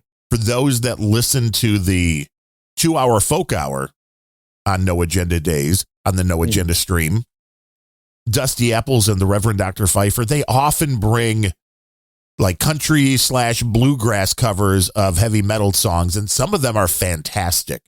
And you can see that how the song survives without the original treatment, and what kind of a different vibe it can get, because some of those bluegrass players, man, they can just flat out play. Yeah, totally. Are you messaging in the back channel? Well, I just sent you a link to a video of the mispronounced lyric stuff. Hilarious mispronounced or misunderstood lyrics. I mean, you figure back in the day, you didn't have the internet to go look up, well, what are the lyrics to this song? And it's funny because here's a little thing. The sites that do the lyrics on the internet are not pulling from a legitimate source. Hey, it looked like somebody sent us some money. Wait, this show? Well, I don't know. I got Albie showed up. I'm assuming it's for this show. Interesting. It might not be. Really? Maybe. Nothing showed up on Satoshi's .stream. It says podcast Unrelenting Live. And I got like $2. Woo! I know, right? Maybe. And it doesn't say who it's from.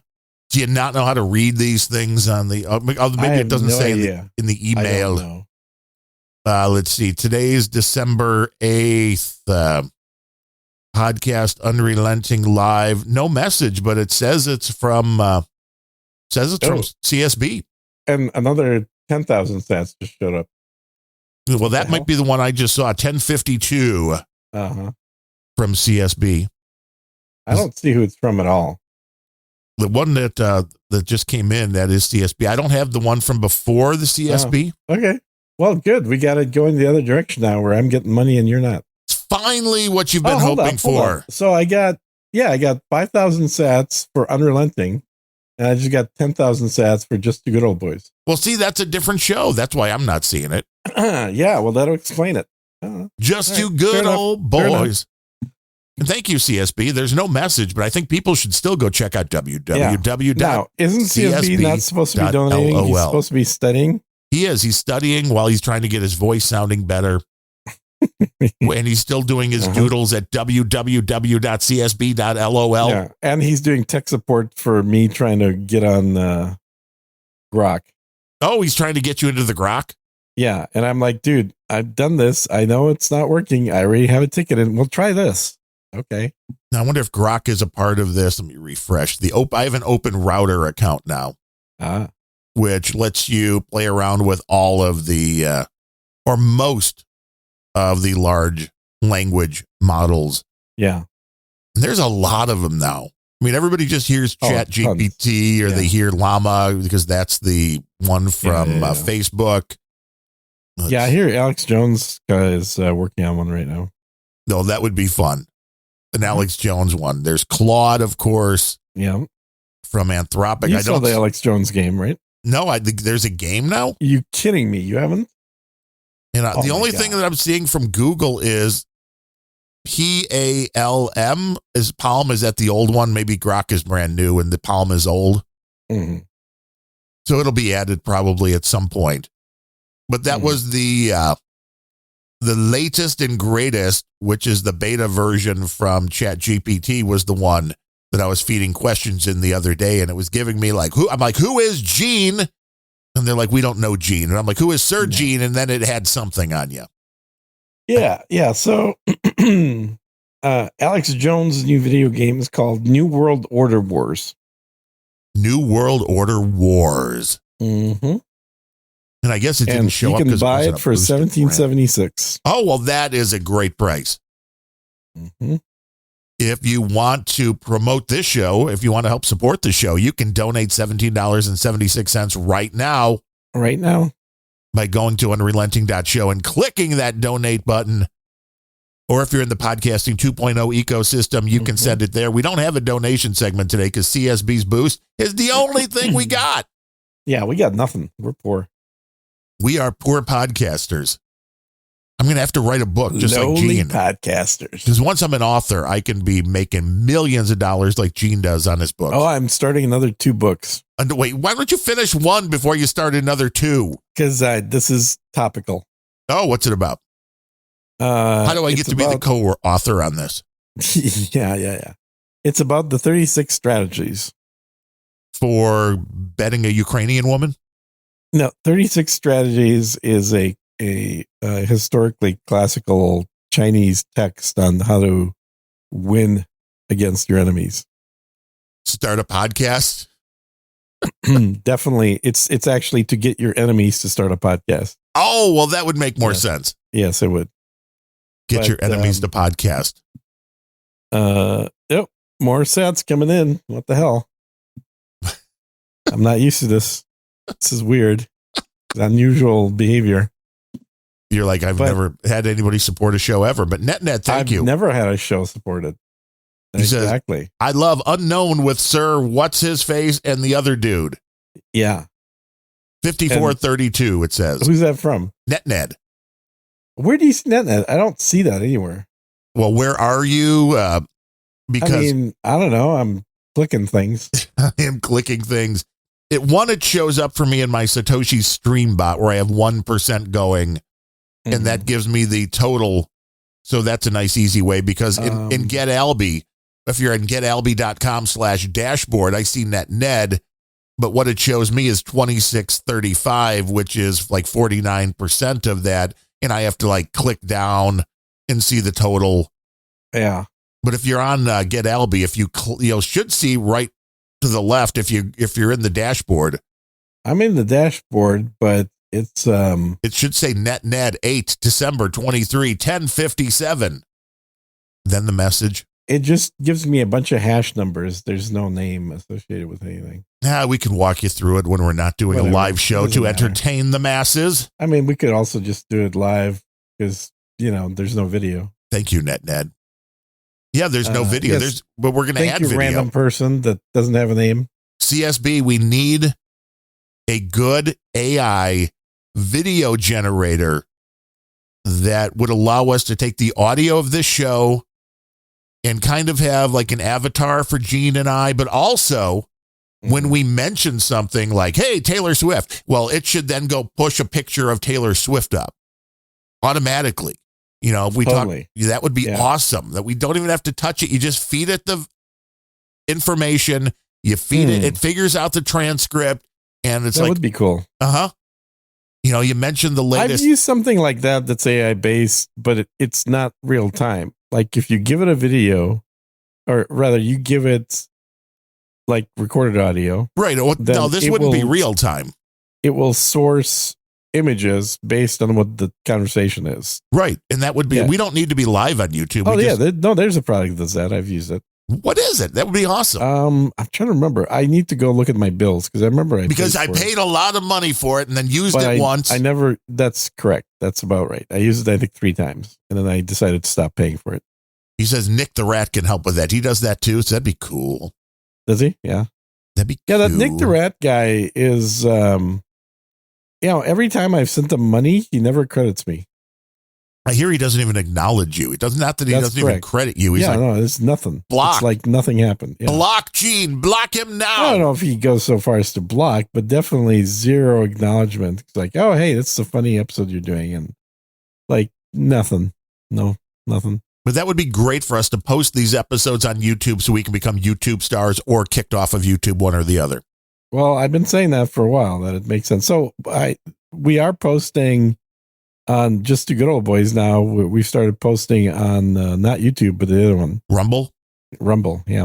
You getting a big audience over there? 0 people so far. well, there's nowhere to go but up. But nowhere to go but up. Exactly, right. That's kind of what we go by here. I think the Rumble does seem to have won the number 2 spot. Yeah, but it's a pretty far drop, is it not? Oh, yeah, of course. But at least it's not like YouTube and 20 other services that you have to figure out.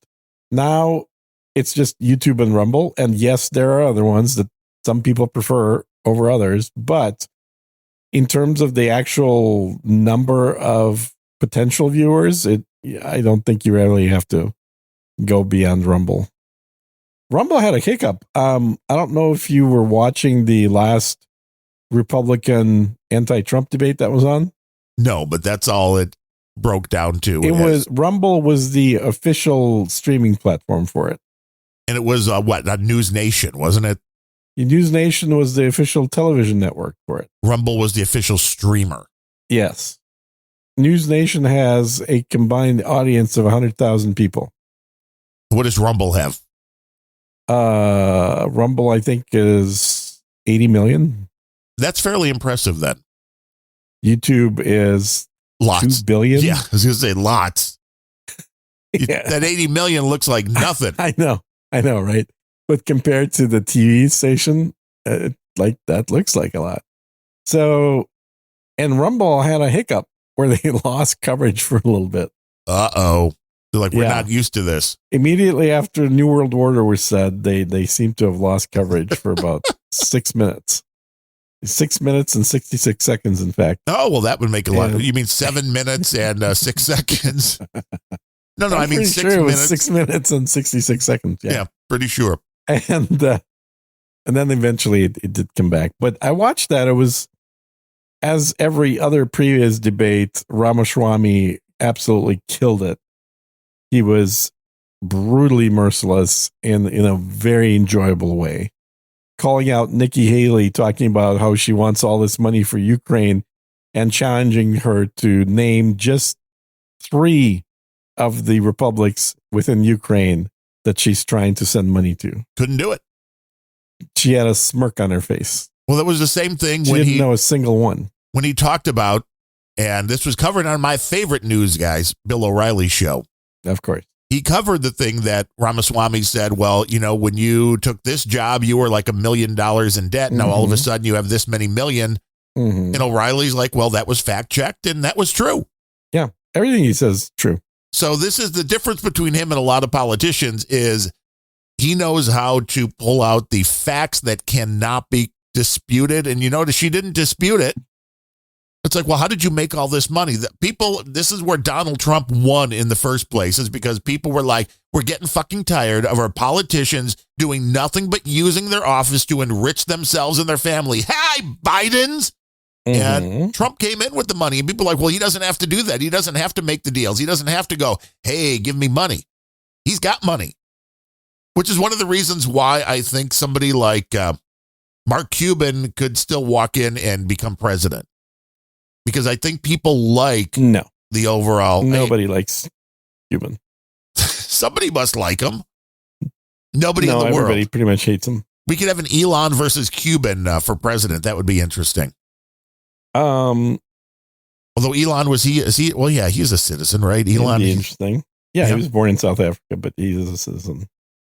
Like that would be an interesting thing. But I think people like, somebody like a Mark Cuban. Having the money goes a long way because you can just run on, hey, I'm doing this to help. I'm not doing this to become rich. So if you didn't watch it, you should watch it, because at the end, one of the last things that Ramaswamy said is that January 6th was an inside job and that Saudi Arabia was actually responsible for 9/11.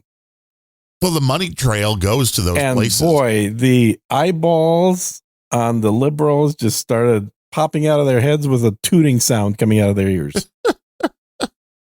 What? He can't say that on television. That's illegal. You're not allowed to say things like that.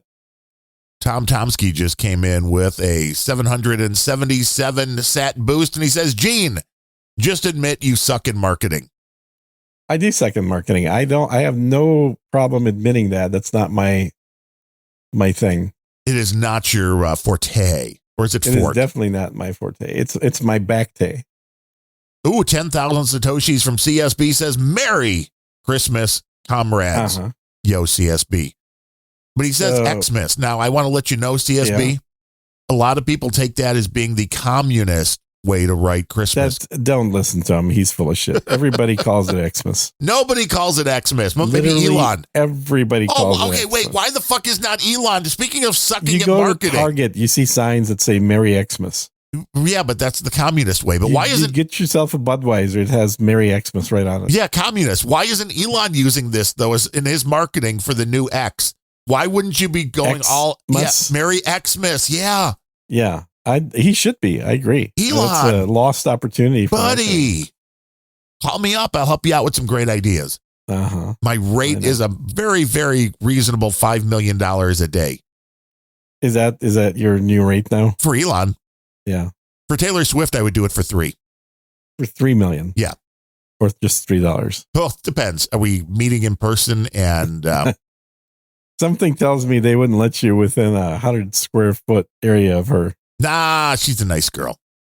Exactly. That's making my point. I see what you're saying now. Yeah, that makes perfect sense. Like, what's he look like? Well, kind of a tall troll. Big guy. Hey, you're the professional troll. So, I mean, I am the professional troll. That's right. But I can, I take that suit off when I go home. And I tell you, I waste most of my good material on Signal with you. I mean, that's where I get the best stuff in. And I'm like, wait, I'm wasting this. It should be on like No Agenda Social or something.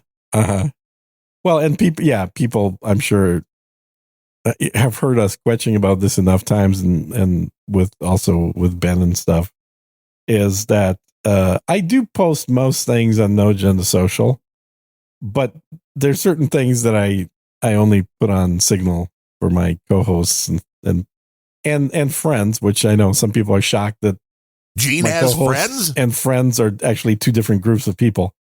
But yeah, the co-hosts and friends, that list shall never intermingle.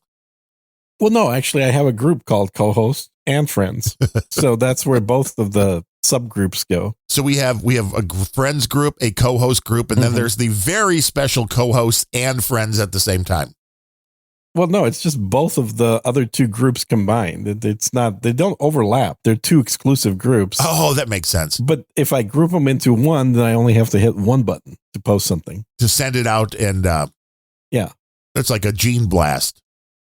Yeah, you need a little towel to clean up. And the beauty after. is on Signal, you don't know if what you're getting is meant for just you or for another 180 people as well.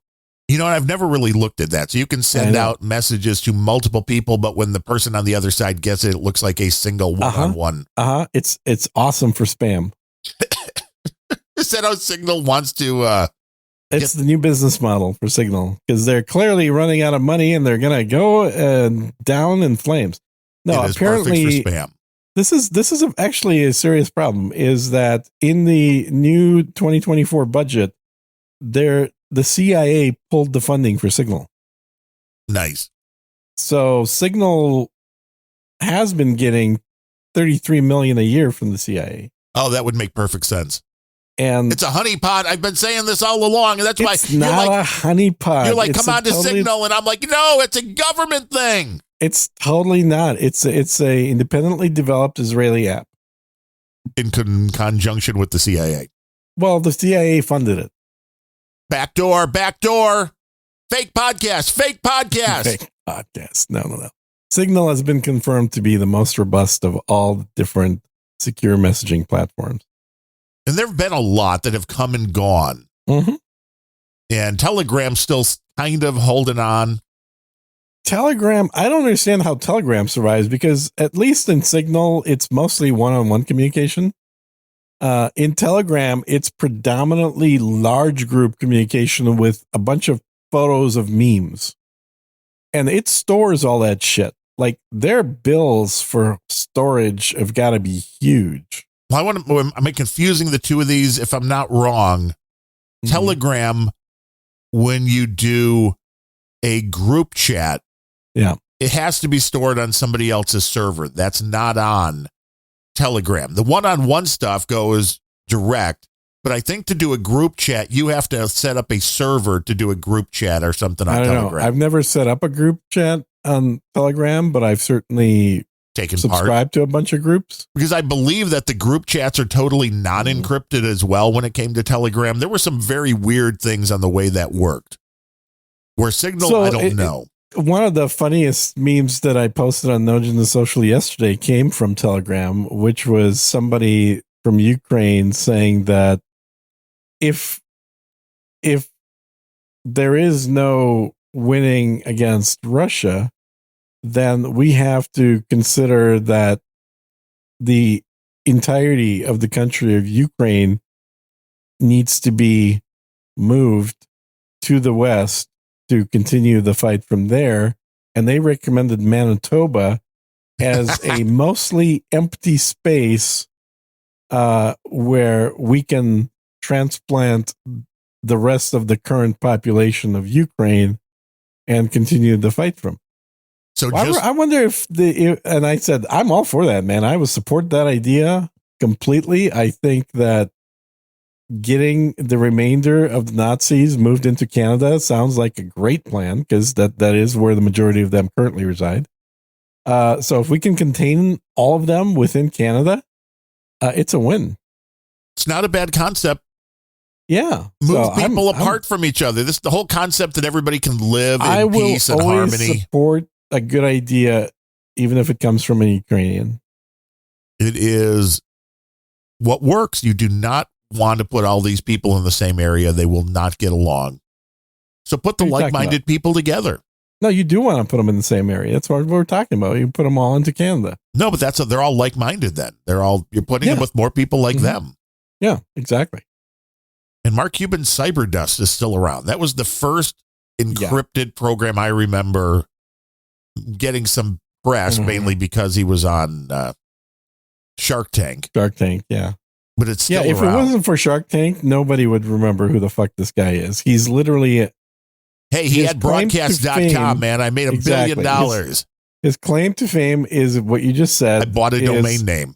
He bought a domain name, and he started this whole concept of let's put some news networks only on the internet where they don't have terrestrial transmitters. They're available. And he had shows that I actually watched. Like there was a Inside MMA show that I used to watch.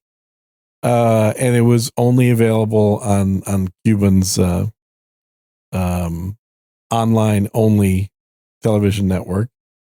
And then during the height of stupidity that we all lived through, where all kinds of companies started getting acquired for crazy amounts of money, he managed to sell his holdings there for just over $1 billion, which put him into a very exclusive club. And he's been hovering just around there now for over a decade. He's put some money into, I mean, again, he's an entertainer. We get it. He's put money into some other things that have made cash, and he owns a basketball team. And he does own the basketball team because he's a tall dude, and they all like to pretend they play basketball. Hey, if you're going to be tall, you may as well buy a basketball team. Mm-hmm. Mm-hmm. Michael Jordan had and one. I know CSB is going to be wondering. So I'll just tell you, Mark Cuban's ancestry is he's a Hungarian Jew. Well, I'm glad you looked that up. Yes. Well, it's a requirement because anytime you talk about somebody, if CSB is not familiar with the ancestry of that person, you have to define it. Michael Jordan used to own a basketball team. Now he owns a NASCAR team. Right. And he would be a Californian black man. Well, there you go. You have to break that down. Yes. One of the greatest of all time, the GOAT. Mm-hmm. I think he may be, you could always argue about the basketball skills. Yeah. But he's a guy that's good at marketing. Unlike you. He's good at marketing. He's generally good at sports in general. Yes. Yeah, golf, gambling. Yeah. Well, gambling, he had some issues. Well, not many of the guys that are good at actual sports are good at gambling. And, you know, when you have the kind of money, once you're in the billions range, as long as you're not completely out of control, you can spend a lot of money gambling that you're never. And this is what people don't understand. If they're like, Michael Jordan lost $5 million gambling. Ooh. I know. And it's like, well, how is that compared to what I have in my, so if that was me, what's $5 million to Michael Jordan? Like, what's that to my bank account? And it's like, that'd be like $150. Yep. So he's not going to miss it. Nothing to worry about. I mean, he, I'm sure would prefer have not lost it, but ultimately it doesn't really matter. And occasionally I'm sure he's going to win big.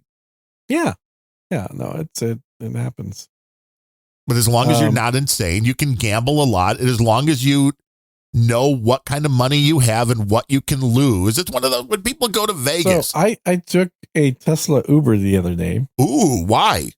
Did you steal it? Yeah. Or were you just driving it? It's like I took a Tesla Uber. So the guy showed up. I pistol whipped him and I start driving the car around. It was great. I took it from him. I took it right away. Yeah. Exactly. And the Tesla, Tesla is famous for not integrating Google or Apple CarPlay into their system. Well, yeah, because they're at war. Apparently. So he was, because they don't want to advertise on Twitter. And so he was following the Tesla map directions, which led him into a closed off one-way street the wrong way. That seems like it could be a problem. And I said, whoa. You want to go this way? And he's like, oh, well, I wonder why the Tesla is telling me to go this way. I'm like, I don't. So the dude was just like listening to what the directions were telling him. No, he wasn't listening. He was looking at a screen, which was telling him to go left. That's even more concerning. And I had already taken that route previously on another Uber. When you were in your Tesla, and you're like, no, this is not where you want to go. It's just, it kind of just gave me some deja vu of when I had my original Apple iPhone and I was driving to meet some folks over at the nuclear power plant. And Homer Simpson and his buddies. Yes, I was meeting with Homer and his buddies.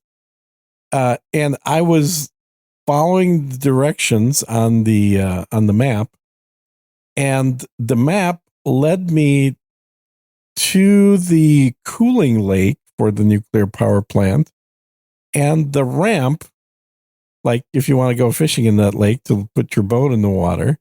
And it told me to go down the ramp in order to get to the parking lot of the nuclear power plant. So it wanted you to go into the lake. Well, through the lake, I would say, to pull up out of the lake, apparently, and into the parking lot. Seems totally legitimate. And anyone that wants to look it up, it's a Comanche Comanche Peak power plant in Texas. And there's a cooling lake right next to it. So you'll see what I'm talking about. And I was like, okay, maybe I should start not trusting this map.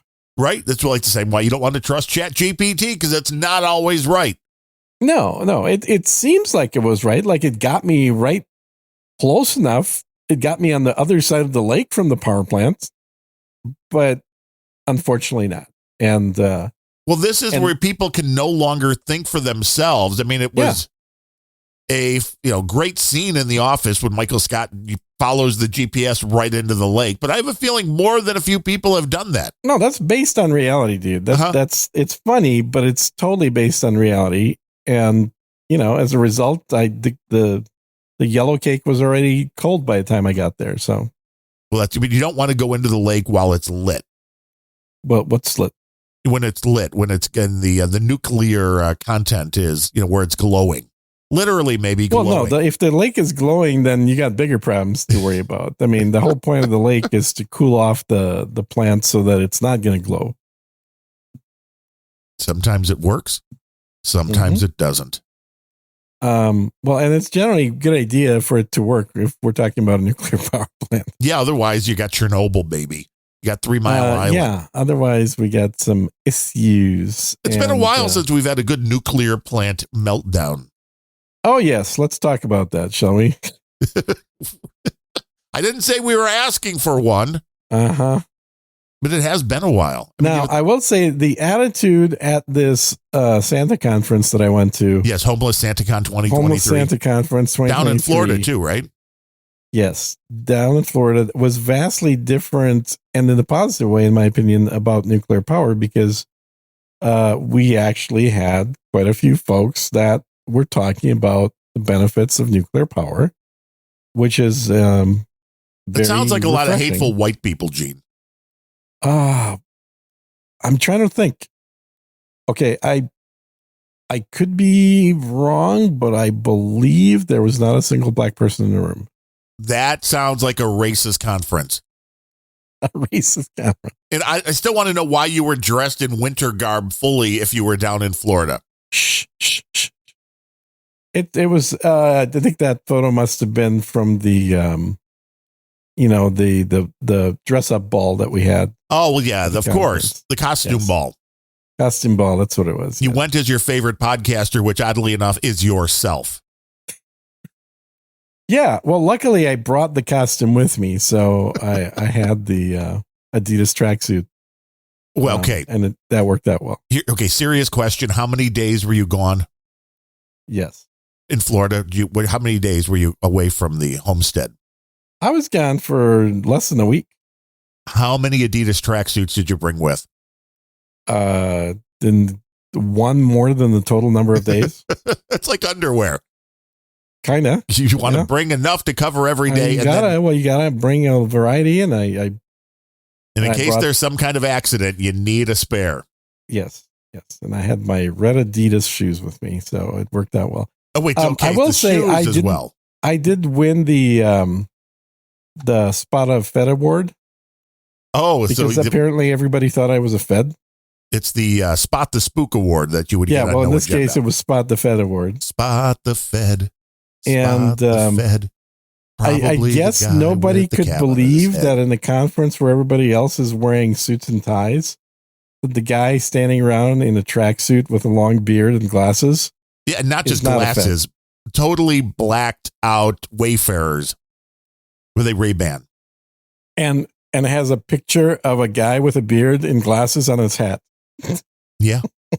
They're like, this is exactly what a Fed would wear if they were trying not to look like a Fed.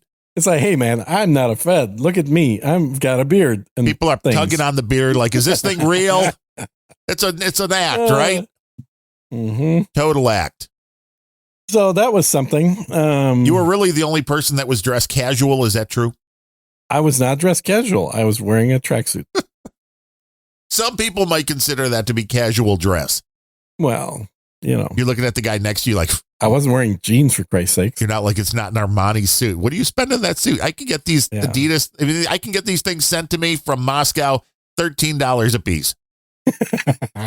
These are bargains. Bargain. Bargain at half the price. It's Russian Adidas. It's way better. Yes, this is the post Germany pulling out of Russia Adidas. This means it's the Chinese that are producing those and giving none of the money to the company Adidas. They're way cheaper as a result, though. Oh yeah. No doubt about it. That's how we used to buy all of our hockey jerseys back in the day. Spend $30 instead of $300, and you're like, okay. Sometime every now and then, one was so bad you just had to trash it. But more times than not, it was pretty damn good. Yeah, and I'd be surprised if it was bad, because as far as the Adidas stuff, I mean, they're literally coming from the same factory. Yeah. They're just going out the back door without the licensing agreement. Yep. In all the colors of the rainbow. How many different colors of Adidas do you currently have? I got a lot of colors, man. I think I have. You should do it. Okay, that's what we need to see is a video on No Agenda Social just of your closet. Oh, God, no. Tracksuit ain't after happening. tracksuit after tracksuit after tracksuit. No? You think people would look at you differently after that? No, I don't need anything like that. Just let your valet do it then, Gene. Oh, yes. My valet. I don't have a valet. Jeeves can do that for you. Or is it? Yeah, I don't know if Jeeves is still around. I think he got shut down quite a while ago. Oh, that Jeeves, yeah. Ask Jeeves. Was right there with he was using cyber dust to try to get his information. Yeah, probably. Yeah, I see more. You have like a 19-year-old Ukrainian girl in the basement doing all of your. Hey, now. Sorry, we weren't supposed to talk about that. Getting all of your clothes ready. You know, Mila has nothing to do with this program. Leave her out of it. Ah, Mila. Beautiful girl. She was. She was? What happened? She aged. She hit 19. Gene's like, done. Yeah, I had myself a 19 Ukrainian named Mila. She was awesome. Bring me a new one. That's how it works. NetNet says ask.com is still around. That is surprising. Jeeves is dead, but ask.com is still there. So the whole Jeeves logo and everything's gone? I guess I'll have to look. Yeah, I haven't thought of asking Jeeves for anything lately. It just says ask with, trying to look like a cool logo. Yeah. Screw that. Yeah, this is another one of these garbage sites that do nothing but try to congregate the news in some way. And I don't even know why. Culture. Hello, I'm Johnny Cash. Facts about the man in black. It's like the guy's been dead for like 20 years. I mean, he was a legendary artist, but what is this? A top latest articles? Like we're doing a deep dive into, and I hate that word too. We're doing a deep dive into Johnny Cash. It's very weird. But I still have some of these sites I'm sure on my list here that don't exist anymore. The old search engine sites. Let's see. I had Google, of course. Oh, Excite. Is Excite even around? About.com, Zaba Search. What was that website that used to have maps, like MapQuest or something? Yes. Yeah, MapQuest was the one before Google Maps kind of killed it. Yeah, and I remember, I think it was MapQuest. I actually liked their format because instead of doing just a normal map-looking map, they kind of stole what the old AAA triptychs used to be, and they would create a custom map based on your route that only had the roads you were driving on and the intersections of those, so you didn't have to see all the garbage outside of the road you care about. You only wanted to live in the world you wanted to live in. Do you remember triptychs? No.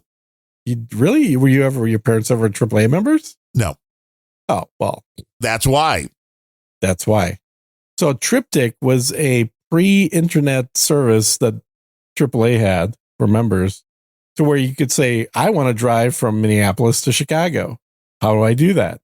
You go to your AAA and they would look up in a Rolodex which Triptych pieces to put together, and they would put this into a ring binder for you that had segments of about maybe 10 miles long in each page. And then it was a booklet that was made up of only the relevant pieces of the map. So you could basically see the entire drive down from Minneapolis to Chicago, which would be on Highway 94, I believe, until it merged with 90 down there near Chicago. And you would see on each page like a 10-mile segment of that drive showing all the exits and like McDonald's or relevant restaurants that are nearby, but nothing else.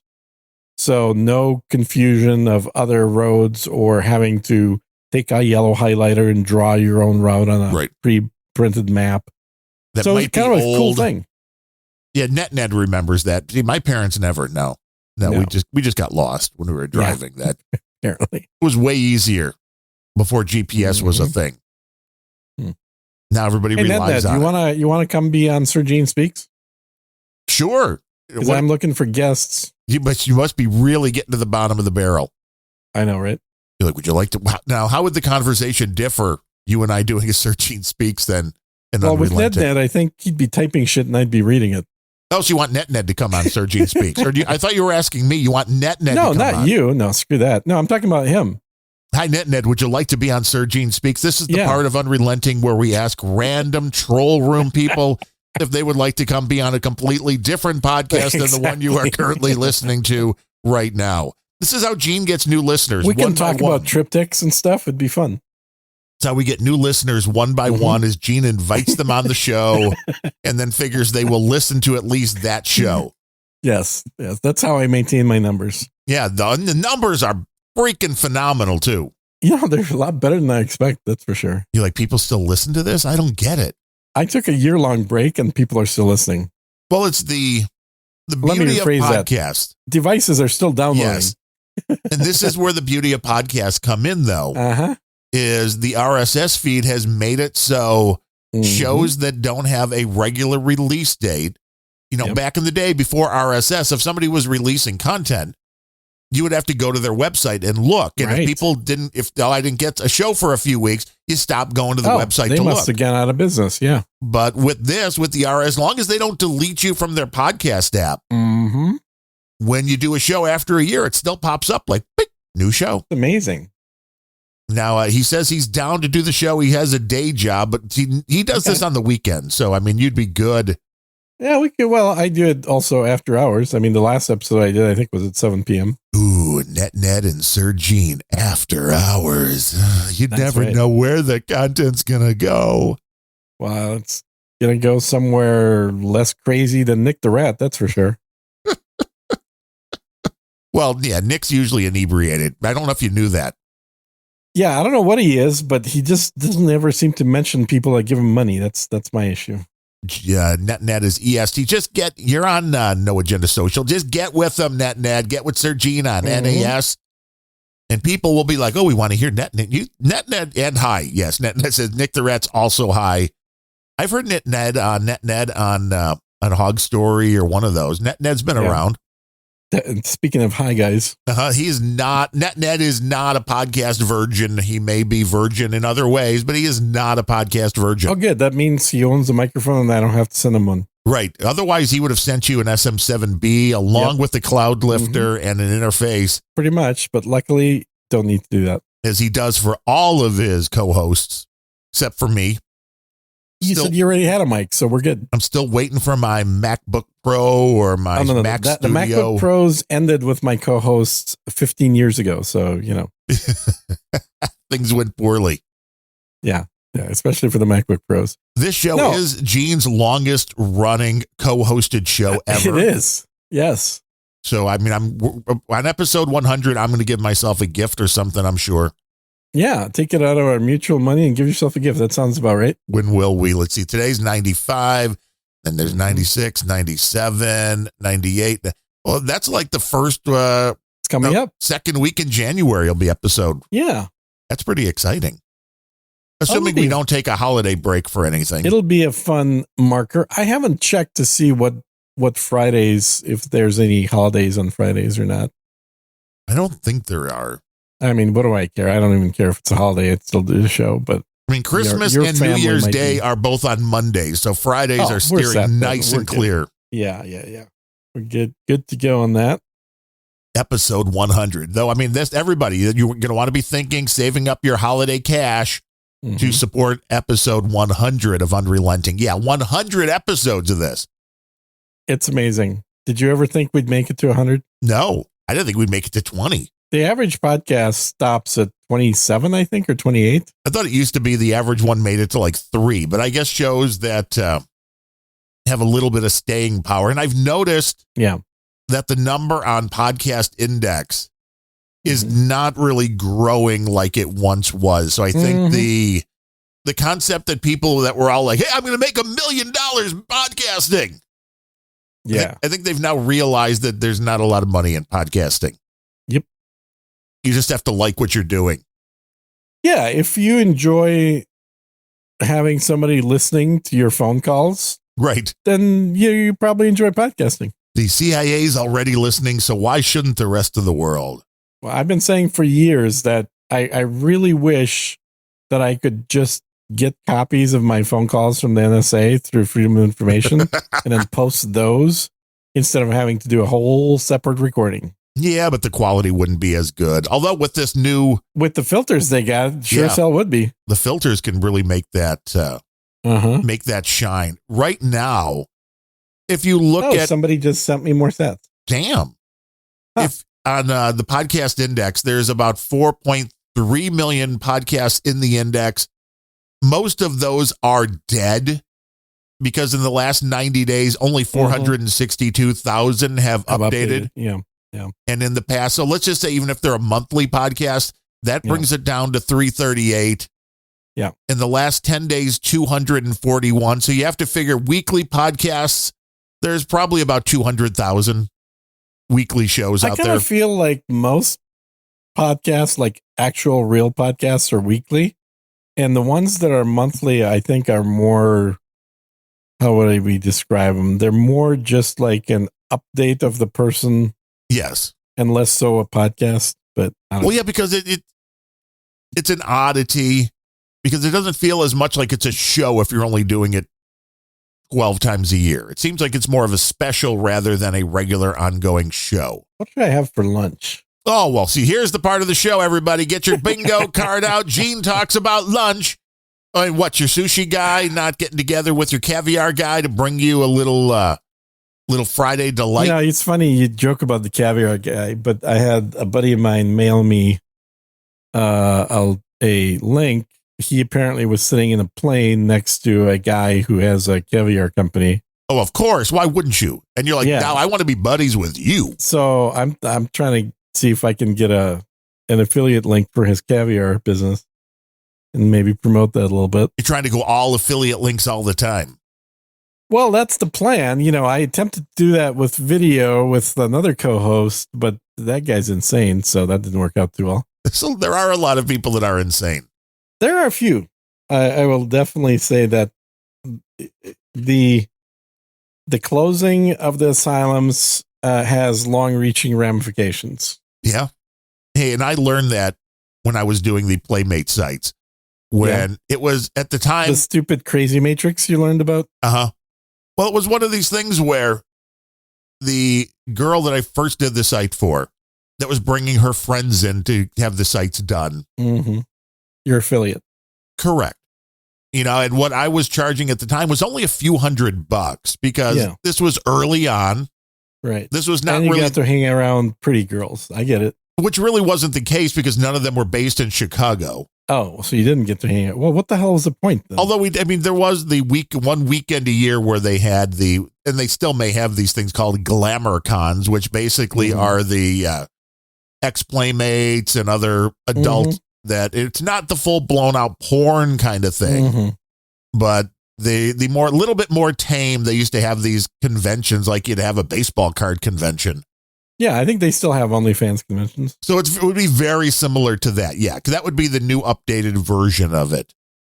But whatever I was charging, like $500, she was getting, 100, whatever it was.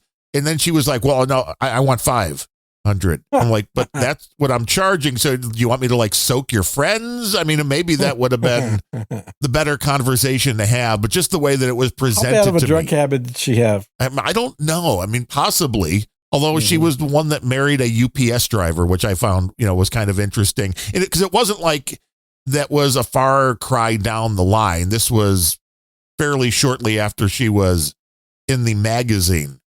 You would think help me decide.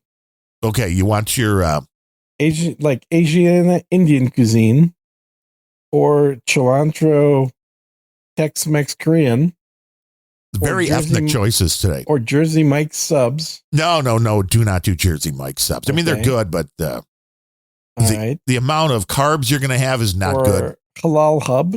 Oh, see, now I had some great steak shawarma bowl yesterday with the spicy rice and the spicy hummus. Like I said, put the spicy hummus then in the eggs this morning. Oh, so good.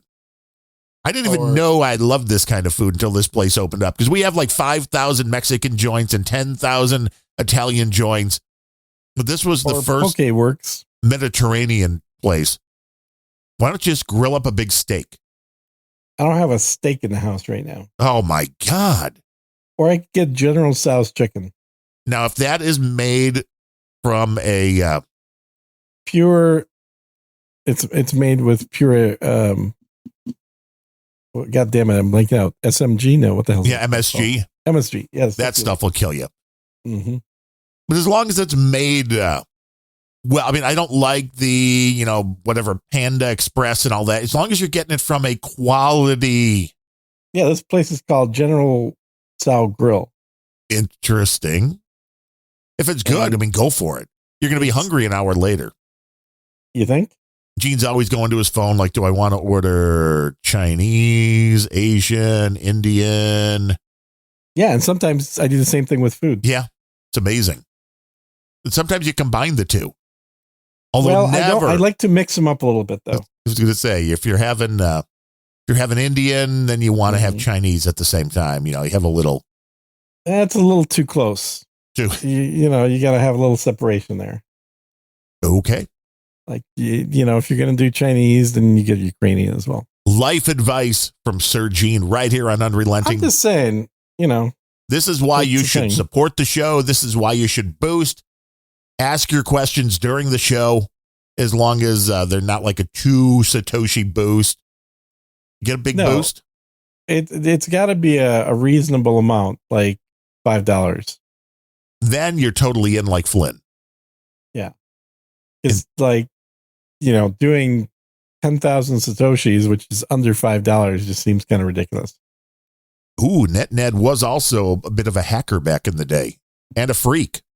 See, we could talk about that. I love talking phone freaking. Do you? Yeah. Are you into freaks? Back in the day. You were all freaky. I mean, it was the very basic of let somebody else do the work. Right. What that still is. True. I just remember having pages and pages of the Sprint and MCI phone card numbers. Right. Or being able to do the. Have I ever told you about how I called the White House one of those? Oh, really? That was interesting. Yeah. What happened? Yeah. Well, when I called and it was weird because it actually rang. Ooh, well, calling a phone number and it ringing. Wow. Well, you don't expect the White House to ring. I mean, really, why would it? You think it would be a totally different noise. I know, right? It should be anyway. Yeah. And then they actually answered. And they said Signal? What'd you say now? No, it wasn't Signal. It was like Action. Action. You were calling a movie set. And Action. Action. Exactly. Something like that. And then I thought, okay, who should I ask for? And then I couldn't remember who the president was, so I hung up. But this is a long time ago, Way back in the day. Yeah. Way back when. When random computers were just hooked up to phone lines and the ability to trace those phone lines. I remember there was a pumping station for the airplanes at O'Hare Airport that was on. And I'm like, just imagine the kind of stuff that might happen. It's wild. I remember there was a modem that was set up in Oklahoma, apparently at the federal building. I didn't realize this at the time, but through that modem, you could actually control there was a computer that was set up in that building on whether or not the garbage chute works or not. Nice. And somebody said, I'll bet you if you get that garbage chute stuck, somebody's going to toss a cigarette in there and the whole damn building is going to blow up. And did it? Nope, it did not. Like, it did blow up a few years later. Well, very interesting. Yeah, totally unrelated though. Very interesting. Mm-hmm. I mean, a big change was when we got the ability to dial without having to hang up the phone yourself. And then they had all the boxes that you can make that would do things like, you would never get charged for a call because you could pick up your phone and dial, but the box made it so the phone company never got the signal that you picked up the phone, even though it would still allow the call to be made. And so much fun stuff. The interconnection through the AT&T networks was a mystery to everyone, including AT&T. It's kind of like it's kind of like now with all of these large language models where they're like, we're not really sure how it works. Yeah. But exactly. It does, kind of. And what was the other one? Ned said there was MCI and Sprint, and there was one other long distance company. There was that like died probably because they made no money after all this stuff was used. But that's right. He's like, you use this so you could call all the bulletin boards throughout the country because long distance charges were not cheap back in the day. For no reason, really, if you think about it. No, now you could just pick up your cell phone and dial anybody in the country, and there's like no charge for anything. Yeah. But I know up till very recently, my mom's cousin who passed away a few years ago, they were still getting charged for long distance calls. It's like, what? And like, I guess if you're on a grandfather plan through AT&T and you don't change it, they'll just screw you as hard as they can. I've heard about that. So even just recently, somebody had that happen? Uh-huh. Wow.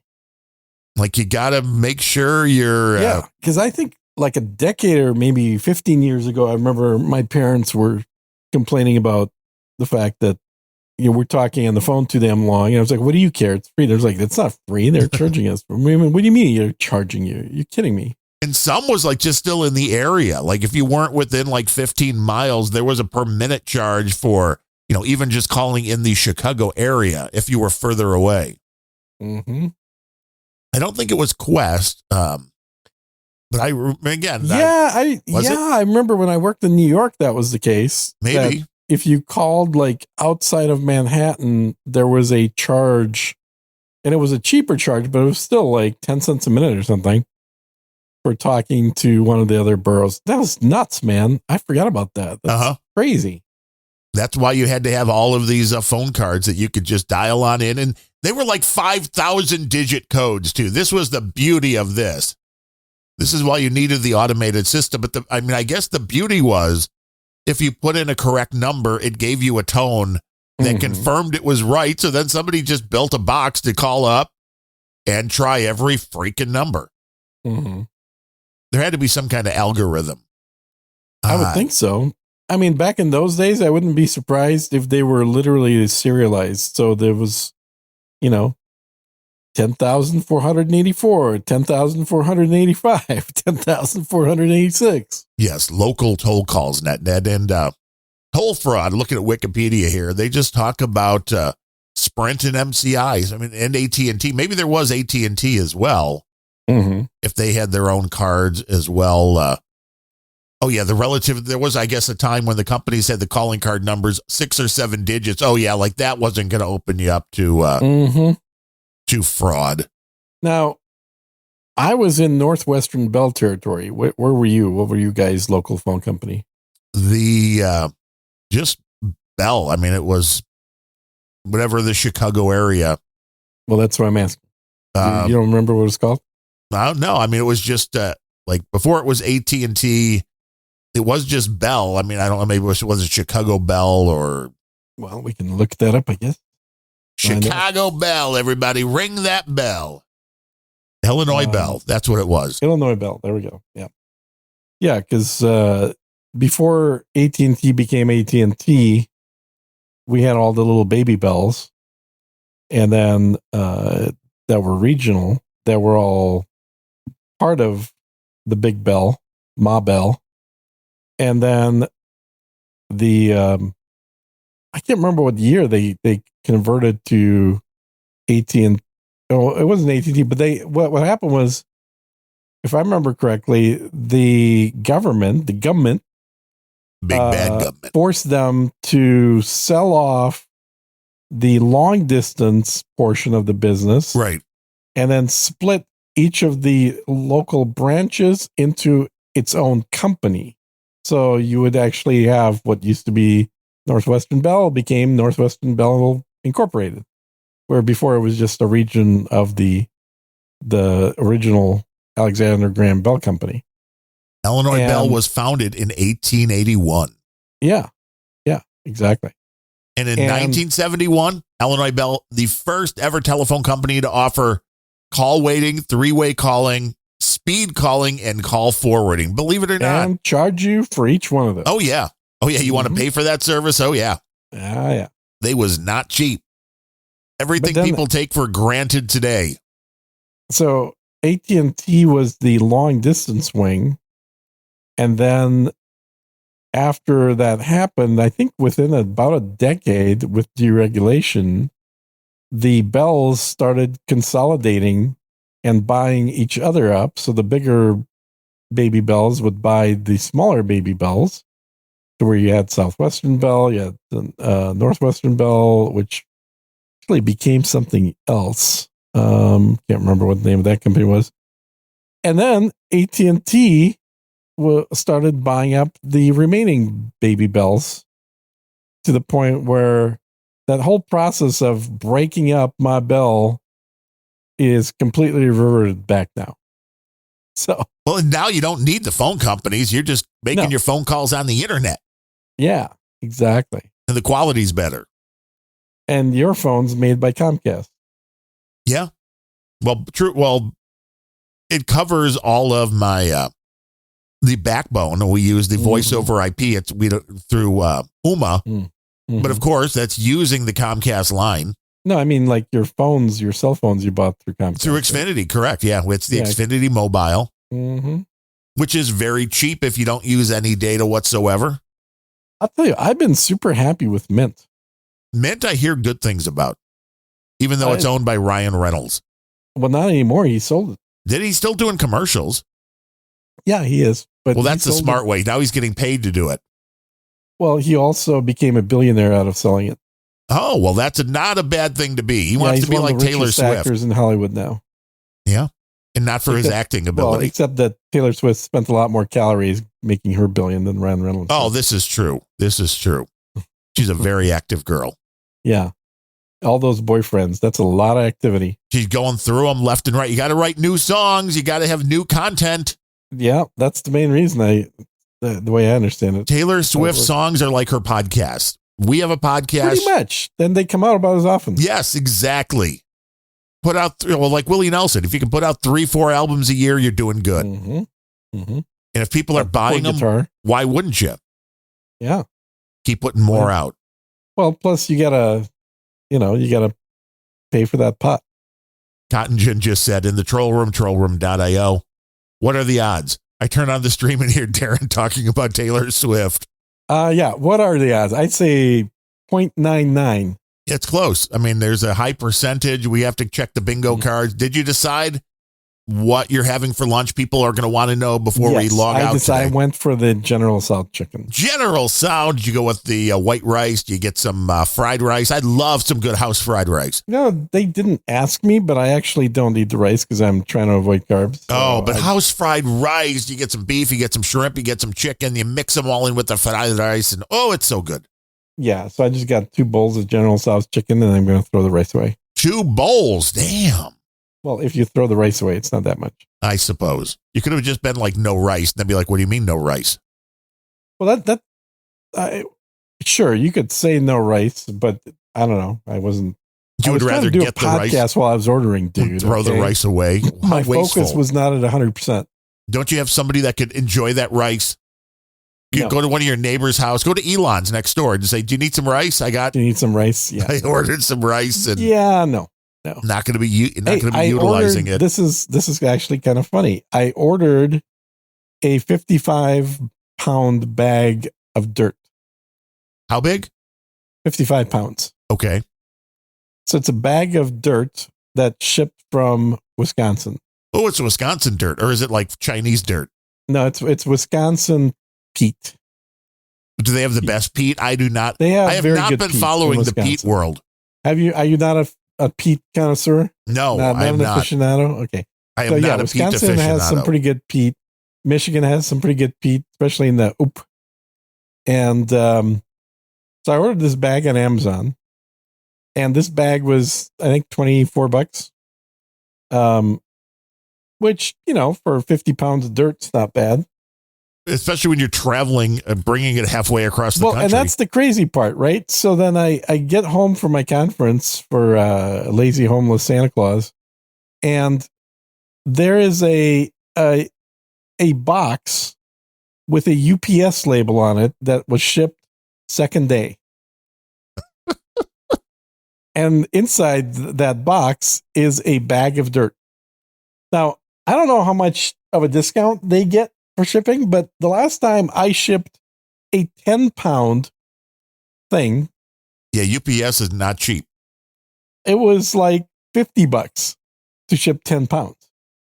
And so, and I think the basic freaking mail envelope, the flat rate envelope is like $7. So I don't understand how they can ship a over 50-pound bag to my house second day and only charge me $22 or $24, whatever it was. And not for shipping. It's free shipping. Yeah, it's free shipping. Yeah, it's totally free shipping because it's Amazon. And so, I mean, my plant collection will be happy because they are going to have some fresh dirt to eat. But the math of that does not compute to me. No, they have to have a really good deal with. To be fair, Amazon. that I could have gone and bought a bag of generic dirt at Walmart for about $7. Oh, but no, generic. You don't you have a dirt guy? I do not have a dirt guy, so I had to order my own peat from Wisconsin. But this is higher quality dirt than, and it's good, solid dirt. Like, a bag. If you buy a bag this size from Walmart, it's going to weigh 15 pounds. And it's going to be made up of mostly air and styrofoam. You know what I'm talking about. Yeah, I'm getting it. You order your peat from Wisconsin, your Petra from Ukraine. Yes, exactly. Way different. Yeah, you gotta order the appropriate thing from the appropriate place. That's what I always say. Billy Bones wants to know, why are you shopping at Amazon/Walmart? I thought that was right in the content here. Cheap. Delivered to your door. Yeah, because Walmart is lesser quality, a little bit cheaper, but lesser quality, and I would have to drive to Walmart. Well, I enjoyed when we moved into the house here, which was like 15 years ago. Amazon was still around. Yeah. Or was around already, I should say. Mm-hmm. We ordered a Kohler sink in black for the bathroom down on this level. Okay. And what they delivered was a white sink. So not only did you get free shipping, which sinks are very heavy. Yeah. Probably more than the 50 pounds of dirt. Yeah. And then they had to come because they didn't have their own shipping then. Yep. UPS came to pick it up and then brought the new one. I'm like, how much did Amazon lose on that order? So I got a free bed frame that way. Really? On Amazon. They Same said, kind of thing. They shipped the bed frame, but it was the wrong size. And they're like, we'll send you a new one, but we don't want the old one. I'll get you a new one shipped out. I was like, okay. So but this was, you got to realize this bed frame doesn't show up in a box from UPS. This shows up on a truck with a lift and and two dudes that come out of the truck. At least to two. Put it in your garage. And it turns out they didn't want it back. Well, no, they totally did not want it back. They're like, nope, we'll ship you out a new one. And luckily, I happen to have had a bed that would fit the other frame for the guest room. And so I could actually make use of it. But if I had to throw it away, that would be a bigger pain in the ass for me. Right, true. That's a big, heavy thing. It doesn't go in your trash bin. It's way bigger than your trash bin. So it would have to be either stored until the twice a year oversized collection days, or I would have to pay extra money to have it be disposed of on the regular day. So all I'm hearing is you have a spare room and people should come visit. Well, I do have a spare room. But no, people should not come visit unless she's from the Ukraine.